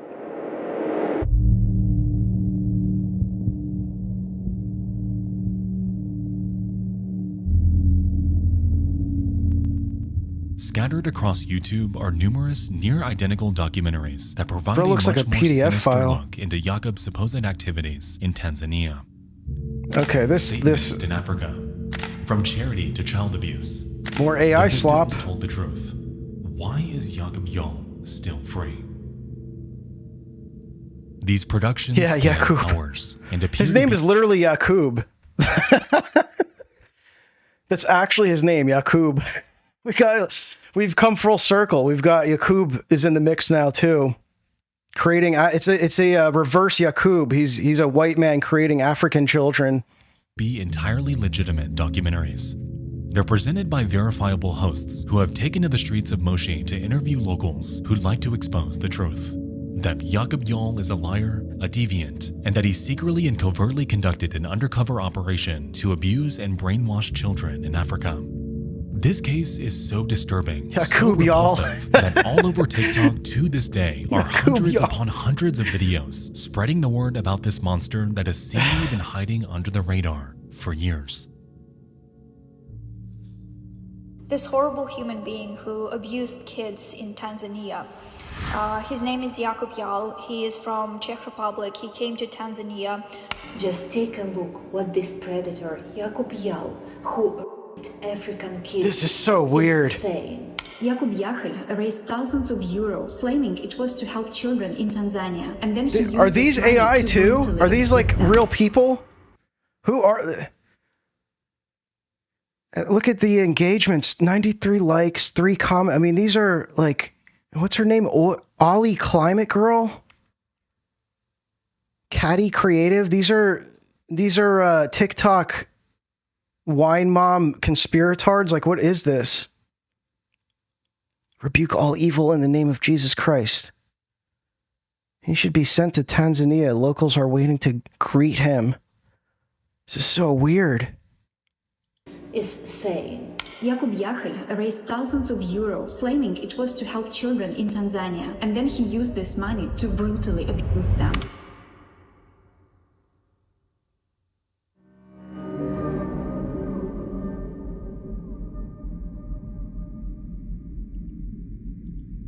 This account, Ollie Climate Girl, is one of hundreds spreading the Jakub Jol story. Which is fine, it's good to get the word out. The part that isn't fine, though, is that this very account has already shown up in this video. It's AI, isn't it?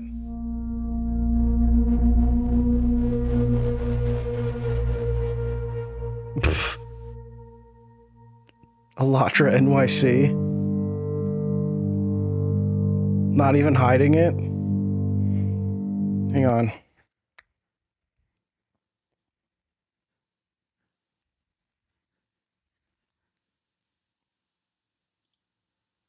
Here's the link tree. Nanoplastics, a systemic risk analysis report. Nanoplastics, threat to life documentary. AllatRa International NPO website. What is this? Who's watching this? 3 hours and 20 minutes. Wait, tell me this is AI voice. Tell me. Yup. This whole thing is AI, isn't it? These are not real people.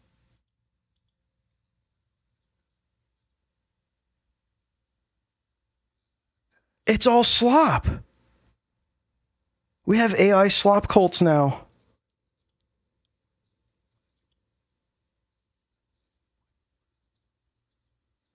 What the hell? Who's watching this? 3 hours and 20 minutes. The whole thing is AI voice. You're telling me this has 34,000 views. Okay, here's the bot. Wow, look at, here's the bots. We're seeing this in real time. Natalie PAM. All these no profile accounts. This is crazy. It seems to me that this is the most important information for humanity right now, if humanity wants to continue to exist. This documentary feels incredibly important. It's probably the most detailed look at the dangers of nanoplastics we've ever seen. It shows that plastic pollution isn't just an environmental issue anymore. It could actually threaten life on Earth. All slop. Fake account, fake account. This documentary should be on every major platform. Who's this guy? This actually is a crazy rabbit hole. It also probably leads to, the crazy thing about it is it probably leads to nothing. It just gives you psychosis, you know? Freedom, democracy, AllatRa. So this is an AllatRa account. Wow. I just clicked a random account and it was AllatRa.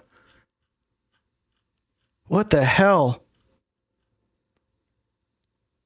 I almost never write comments, but here I have to say this is the best scientific film I've ever seen. The scientists and their creators of the film absolutely nailed it. What? Oh, sorry. Yeah, you guys can't see it. My bad. Okay, I just was showing this. I'm reading these comments here. I'm just reading the comments on this video. I know it's cut off too. Give me a sec. Sorry, guys. I do this every stream. I don't switch the screen. I'm just reading these comments. They're all bots.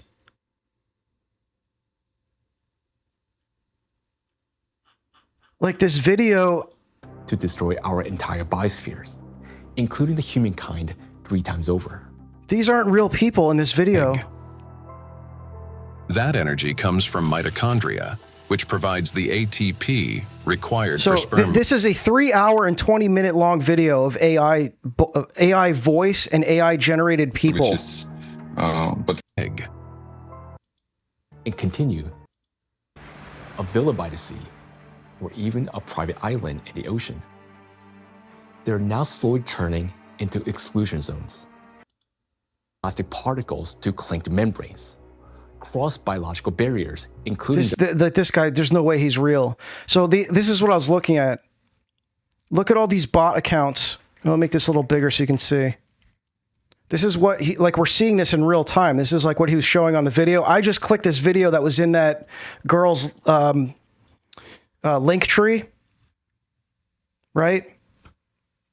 And she's linking to this documentary about nanoplastics, and then you go to it. It's a 3-hour, 20-minute long AI slop video documentary, and all the comments are AI bots. Here's one person with a profile picture that's AI, and the rest of them are, look at it. It's very crucial information. Everyone is affected. The solution we have to find urgent. It's like, you can click on any of these random ones. What? Look, she's posting AllatRa. They're all AllatRa posters. This is so weird.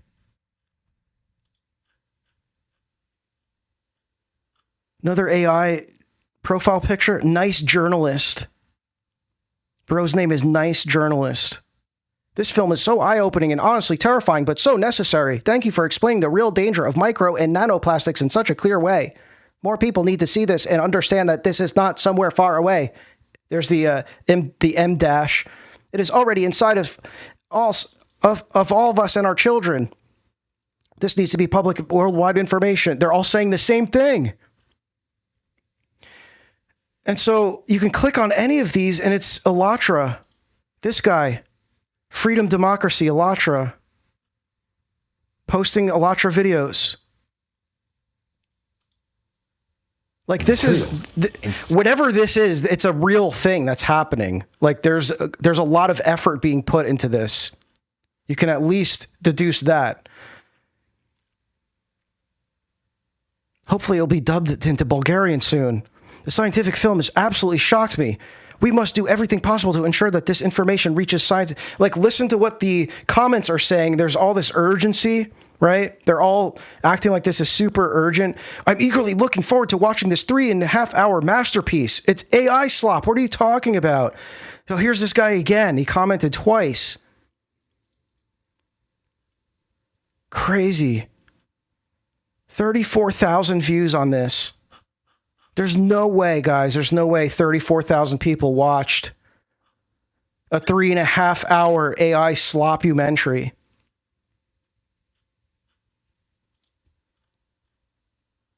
The Bulgarian was real? Is that a real person? This guy?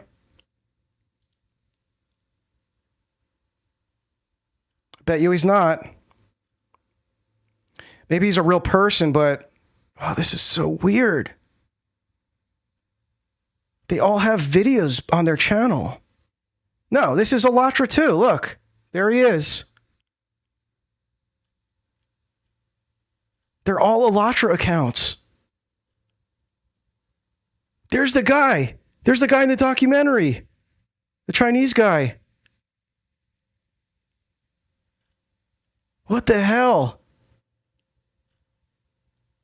This is very bizarre. Like, experiencing this in real time is really wild.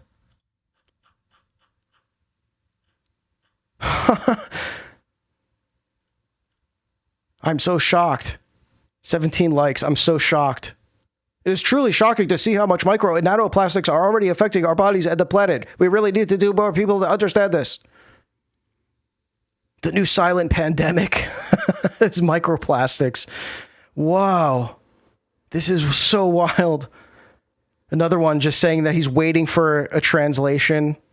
So they're, again, all just the common thing with all these comments is they're all trying to express urgency, all the bots. This is a threat to our democracy. This is a threat to our democracy. It's the same NPC bullshit from COVID. Wow. So it's like, it's hard to even tell if, like, are these real people? like a lot of these are bots, but like are some of these channels like real people that actually think this is like, they're so convinced they need to keep spreading this message that they're just like reposting all these videos on their channel. It's obviously, I think it's safe to say this is mostly bots. I mean, the comments are definitely all AI. Wow. Okay. Sorry. I'm going back to the video here, but I just wanted to look at that because, like, I don't think he even looked at that girl's link in bio thing. So even just clicking that took me down a whole rabbit hole.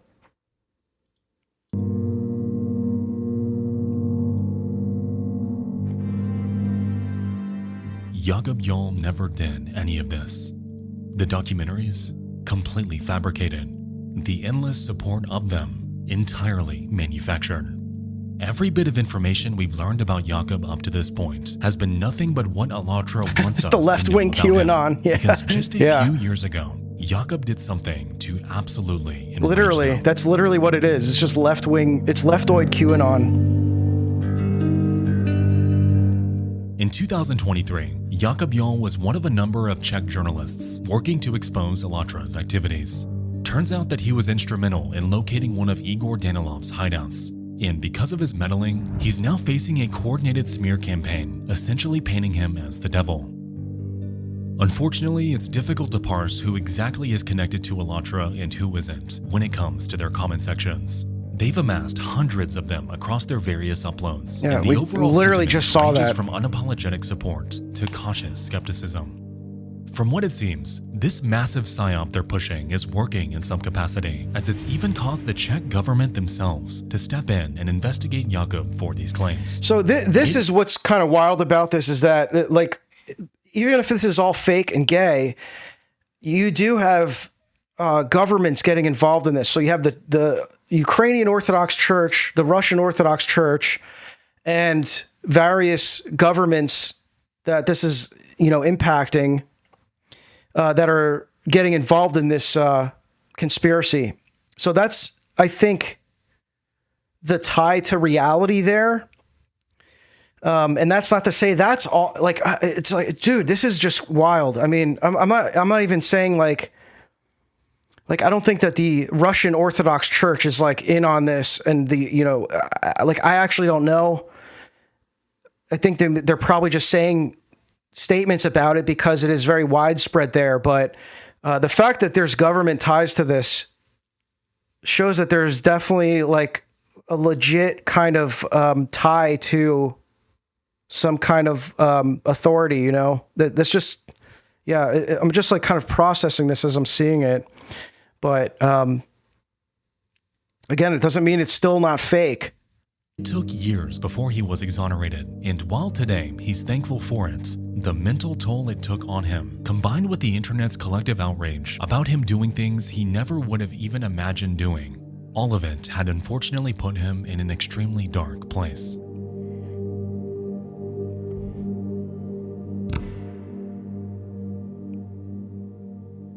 Hello, this is Pastor Mark Burns, spiritual advisor to President Donald Trump. I'm waiting for an AllatRa account to show up in chat and just be like, this is the most important thing you could watch. This is all true. Like, just saying all this bot slop. You just don't understand. It's not a cult. And I want to tell you, I'm here in the Tanzania embassy right now. Just had a wonderful, productive meeting. Jacob. Yeah, and then this guy too is like, oh gosh, I just moved the thing again. I think we're here. But yeah, this guy too, Trump's spiritual advisor. That's super sus that he's unironically, at least on paper, like part of this AllatRa cult or like promoting AllatRa. Who's that? Going to get away with the evil and the atrocities that has been done to these children. So let's continue to pray. Let's continue to fight. And let's continue to tell the world that justice is coming. Jacob, you won't get away with it. Yakub, you'll never get away with this, Yakub. How does he keep getting away with it? Yakub, we're coming To for this day, you! If you look up Jakob Jarl on any search engine or social media platform, you'll find video after video painting him out to be a monster. It is an absolute travesty, and that's exactly how AllatRa wants it.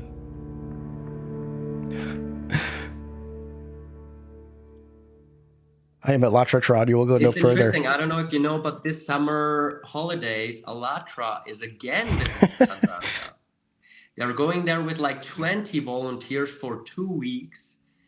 And you know why they do it? Because the children we were helping, they discovered all their orphanages. And now they're getting into that orphanages. Of course, when they give those people money, you know, of course they will take it. Wait, bro's talking to him? So now they're going there and visiting those children we Wait, is did, this... and they will be happy. Of course, when they give those people money, you know. Yo, did he get beat up? Is he in the Black Eye Club? What is going on? Is the documentary guy also AI? Like what is this? Bro's in the Black Eye Club. Of course they will take it and they will be happy. So now they're going there and visiting those children we cared for years.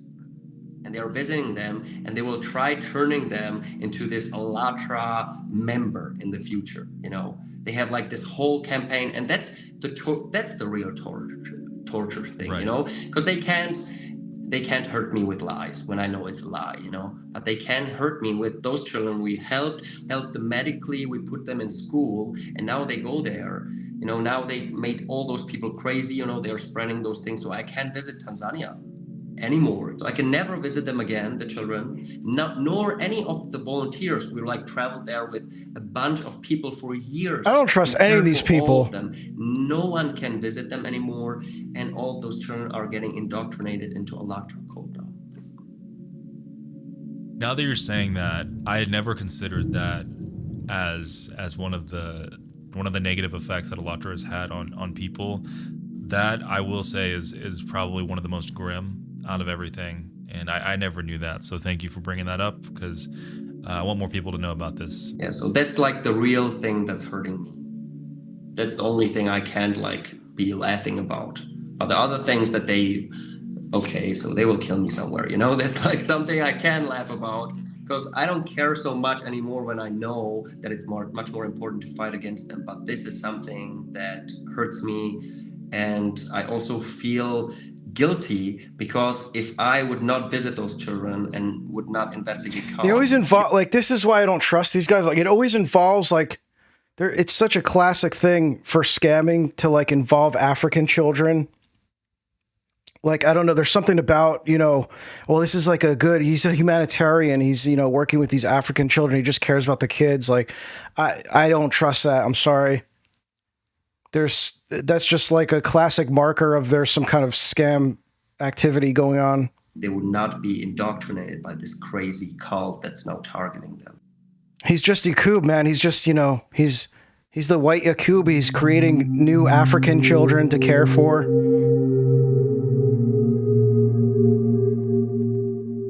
At the end of all of this, I'm simply left shocked. Shocked at the fact that something so random, so minuscule. Should we check out this guy's channel? Like, see if we can find something that's like, unless it's not obvious, in case it's not obvious already. See what, because he just held up like some kind of, what was that? What's this book he's holding up in this clip? At the end of all. Hadithi. What?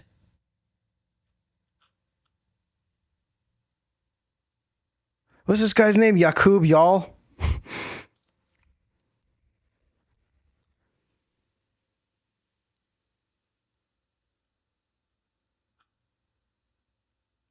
Did I spell that right?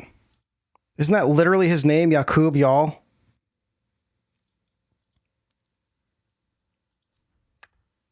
Did I misspell it? We gotta find his channel. The Barbenheimer phenomenon. It keeps rewinding. Hang on, let's find this guy's channel.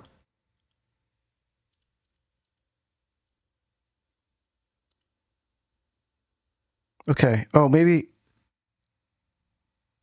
Oh, Jakub Jal. Okay. Jal.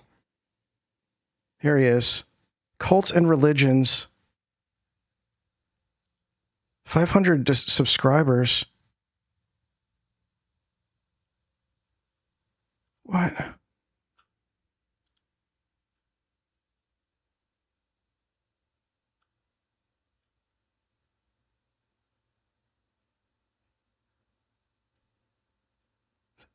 The AllatRa cult and their African hoax.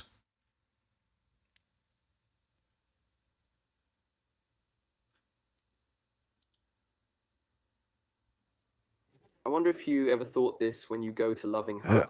He's got the TikTok slop captions. This is like not a person that like this just seems odd. Like, okay, he's covering Scientology. Bro's name is Jakub. Like, what? He's not really talking about, like, how can you do these, like, exposing a cult, like, in these 5-minute videos? Oh, he's locked in. He's locked in, guys. This just seems really fake. I don't know. They're all shorts. They're like these 5-minute shorts. This is not serious content. That's it. His oldest post? Yeah, let's see. 2 years ago. What's his most recent? Is he still uploading? Oh, a month ago. Yeah, because he covered the golden Trump statue. Trump, Nazis, and what is that? What? No way. No, there's no way. This guy, he covered the... No way. He covered the Agartha psyop thing? A je to úplně šarice do Čanama, ale oni to mají... No way. This is not a serious person. No. Nope. This is not a serious person. All right. So anyway, back to the... I just wanted to take a look at his channel just to confirm that this is still fake.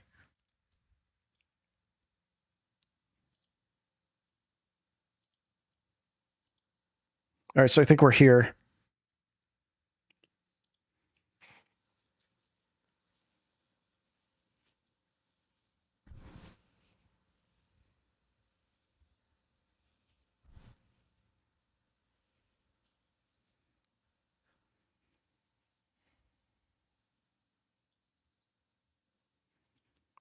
Oh, sorry, guys.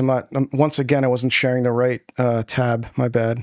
World and is doing everything they can to entangle themselves in world governments to further their cause. Like with Robbie Wells and Mark Burns, their strategies have been undeniably effective. However, I believe that shining a spotlight on groups like this can truly help prevent them from weaseling their way into where they don't belong.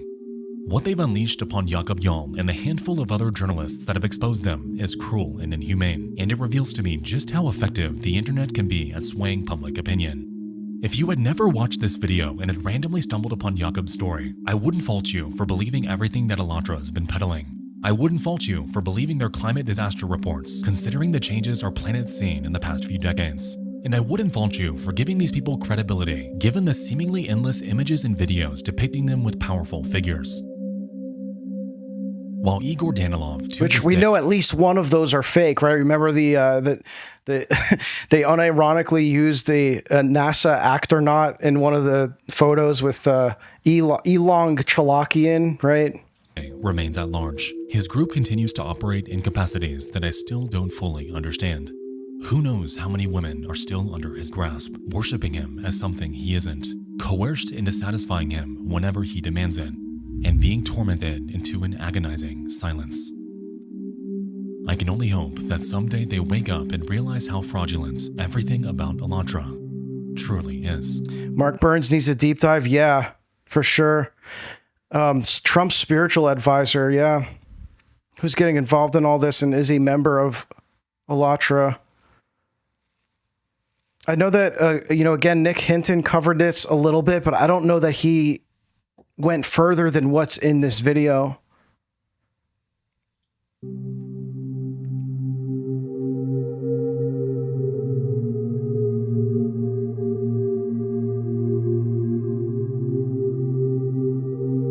Okay, so now this is, I mentioned earlier, this is interesting. See, I didn't see this part, but I mentioned earlier, I looked up I found the AllatRa Twitter account, and they said that, like, they made an announcement that they updated their about page. And I went on the Wayback Machine to find old captures of their about page to see what they changed. And they don't allow captures on the Internet Archive. I guess there's a way that you can, like, have your website be opted out of getting archived on the Wayback Machine. Because, like I said, Flock does this too. I'm sure many, many others, but AllatRa, you can't find any of the snapshots on the Wayback Machine for it. So he's saying here that they scrubbed their online presence. Their website and YouTube channels have undergone mass deletions for unknown reasons. Although we just found a bunch when we were clicking around earlier. And I'm sure maybe, you know, if that's the case, and like, who knows what's going on here, but whatever this, you know, this video has 4.5 million views. I'm sure that is contributing to the deletions too.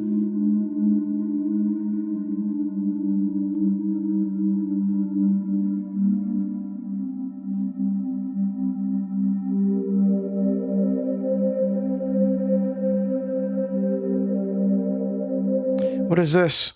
Numerous online researchers have contacted colleagues of Egon Cholakian. And so here's one of the emails. I have no recollection of ever meeting Egon Cholakian. This photo might be genuine, as people have often asked to be photographed with me after a public lecture, and I generally say yes. But the word colleague that he uses to describe me seems inappropriate as a description of a short one-time meeting after. So he doesn't even remember meeting him. I've checked my email records and found no messages to or from anyone named quote Cholakian. that's an easy search too. It's not, you know, it's not like Mike or something. Like, you literally just search Cholakian in your inbox and 0 results. It's like, okay, never communicated with anyone named that. So not even a real name. Also, I note that he has misspelled my name. Wow.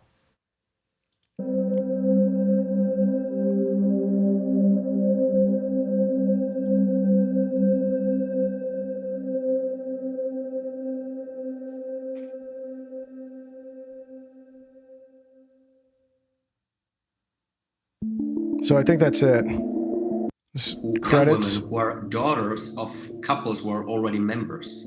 So it's more like a prestige thing that the couples, the parents are like offering their young daughter to Igor, you know, to be a heavenly bird. They transformed it, and thus they can be sure that the parents will not start. But why is it that this guy, I mean, unless I clicked on the wrong channel, I searched his name, but why is it that his channel is all these repurposed TikTok shorts? Like, I feel like we've seen him talk longer in this documentary, in the interview, than anything that's in any single video that's on his channel. So that's a little weird. This Yakub, this Yakub guy. Yeah, I definitely think that it's worth looking into. What's his name? This Mark, Trump's spiritual advisor, the bald black guy.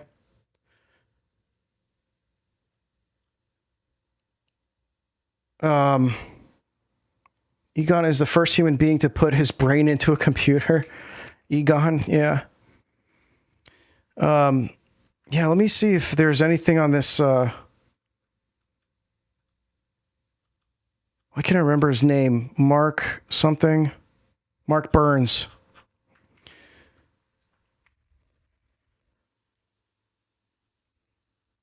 Probably wouldn't take much to find him talking about some sus subject. Okay, so he's on this Now channel, which I think is like, oh, look, he was interviewed by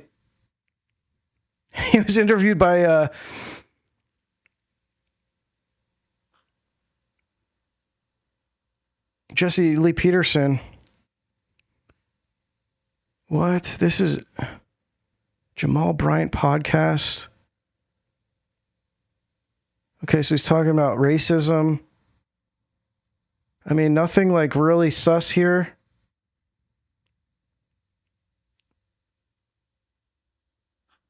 Yeah, it's mostly political, it looks like.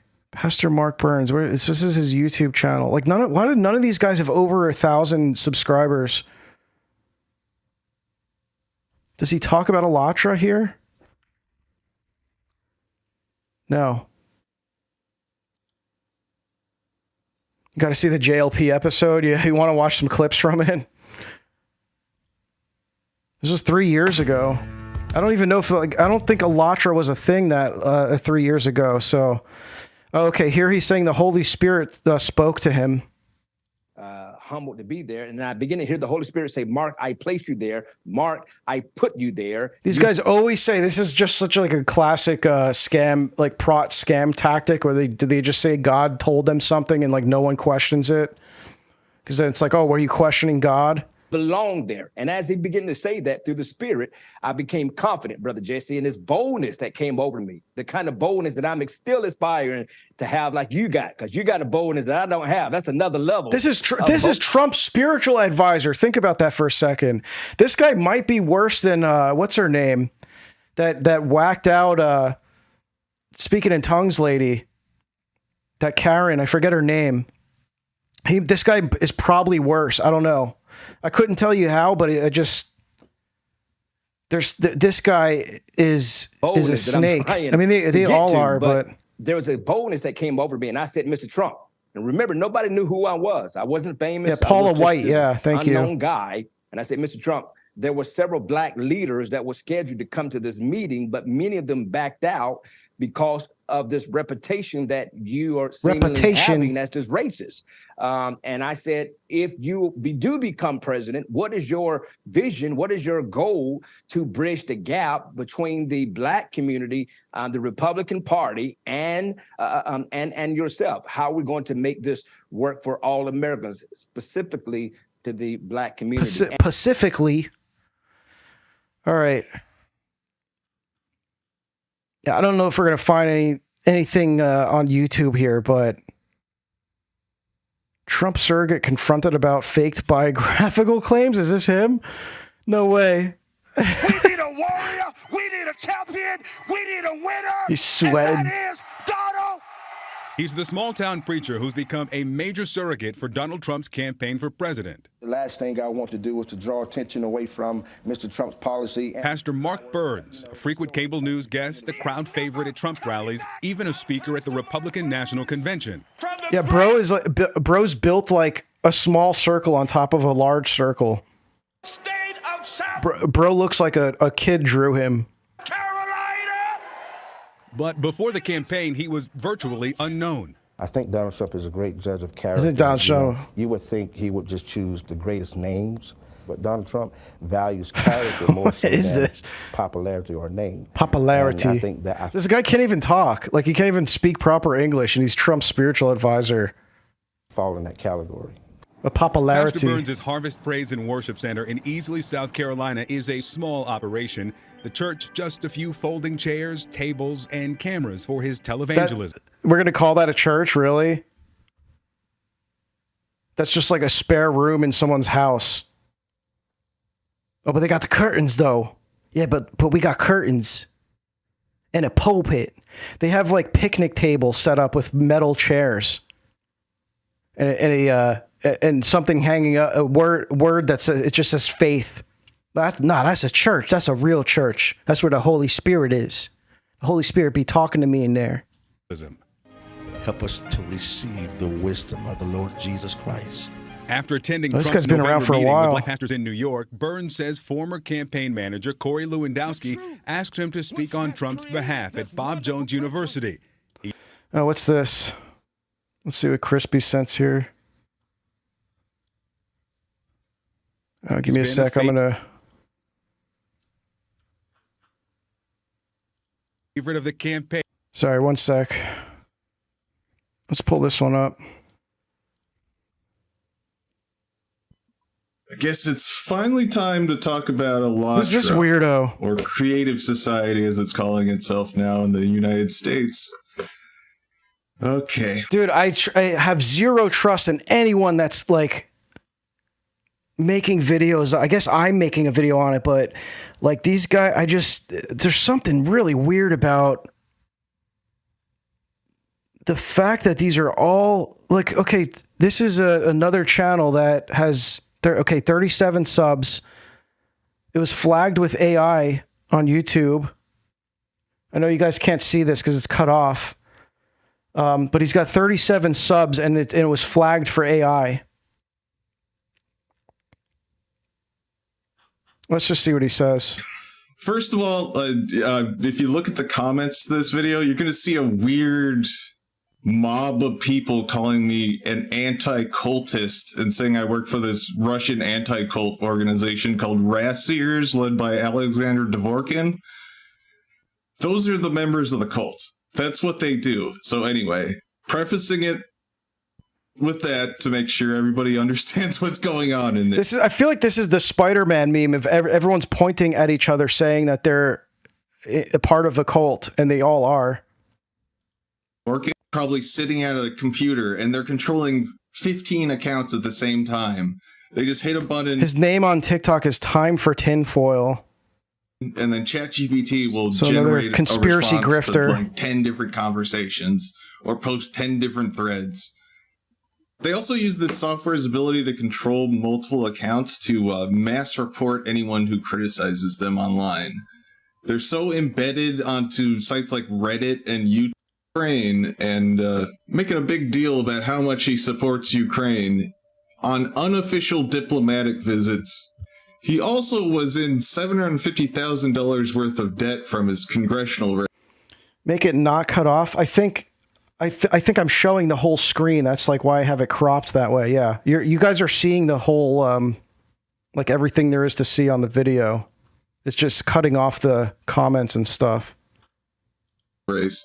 And apparently on July 23rd of last year, the entirety of the loan's balance was eliminated without explanation or indication of any of it had been repaid, which is a little strange, knowing his current connections with a certain group. Now, back to his conference.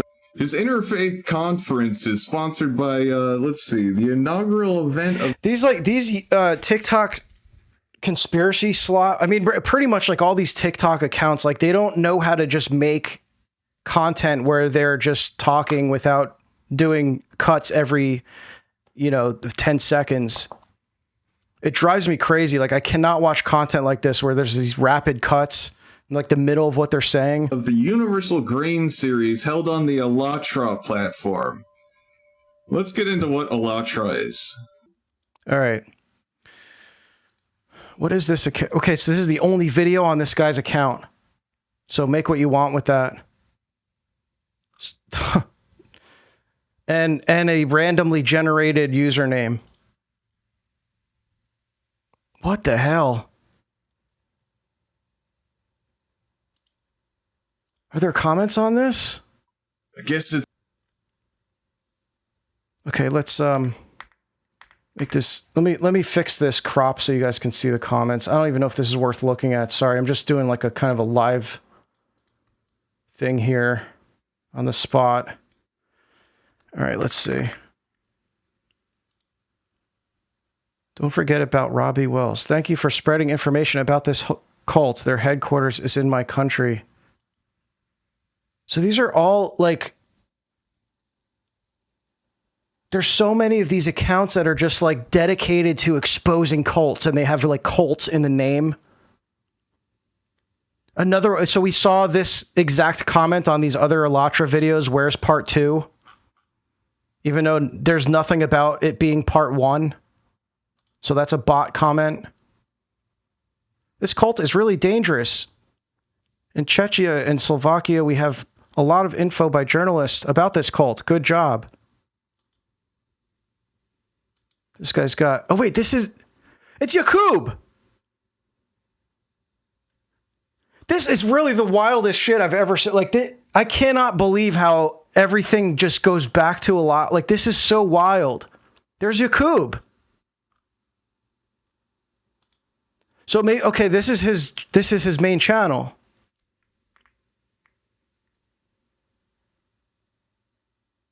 He's reacting to the video. What the hell, man?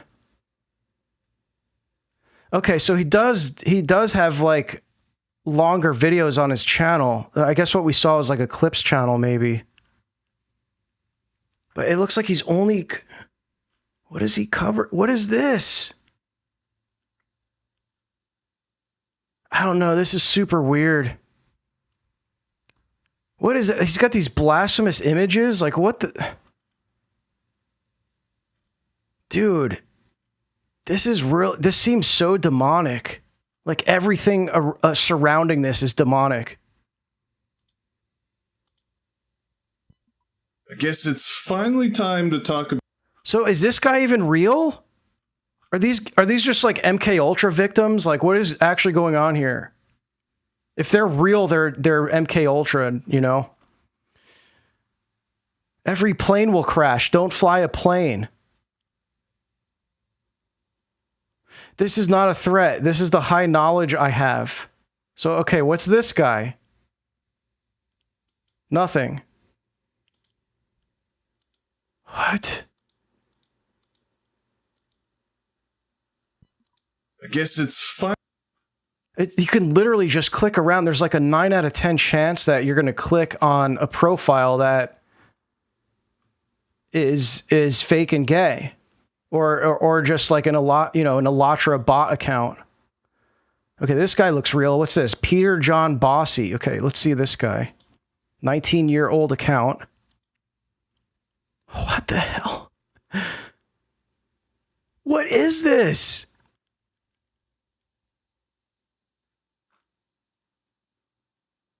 All AI slop.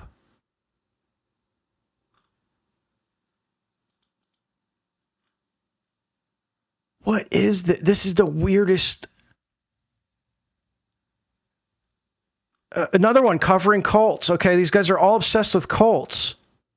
Look, maybe that's a real thing, that it's like it's just people who research cults are just drawn to AllatRa for whatever reason. Like, out of all the other cults that are very present and very prominent, like they all just happen to be drawn to AllatRa, and that's all they're talking about. That seems weird. Oh, this is so bizarre. Okay, here's an AllatRa account. Didn't inform anything but push your cult narrative. AllatRa teaches everything you said about them publicly. This is an 11-year-old account.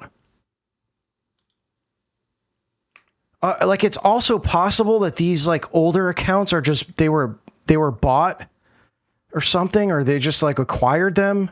This guy's playing Apex Legends. Like, what is this? I guess it's... This is the sort of homework you do before going live. Dude, it's not that kind of stream. I'm just looking at stuff right now. This is not, I'm not even interested in researching this, to be honest, because it's so full of, it's like a snake eating its tail. It's just like the whole thing is fake and gay. So I'm not giving, like, I mean, you could probably do this forever. I'm not going to even bother. Like, it seems to be leading nowhere, honestly. So yeah, if you came here for like, you know, thinking I did all this 3 weeks worth of research to cover this, like, I mean, I just literally watched a video and now I'm like just clicking around on links. So yeah, I'll probably, you know, honestly, I'll probably just end it here. But yeah, I hope you guys, I guess, enjoyed this this stream. I will be doing a deep dive that I have done research on for the next stream, I believe. So make sure you tune in for that. You can go over to my Substack.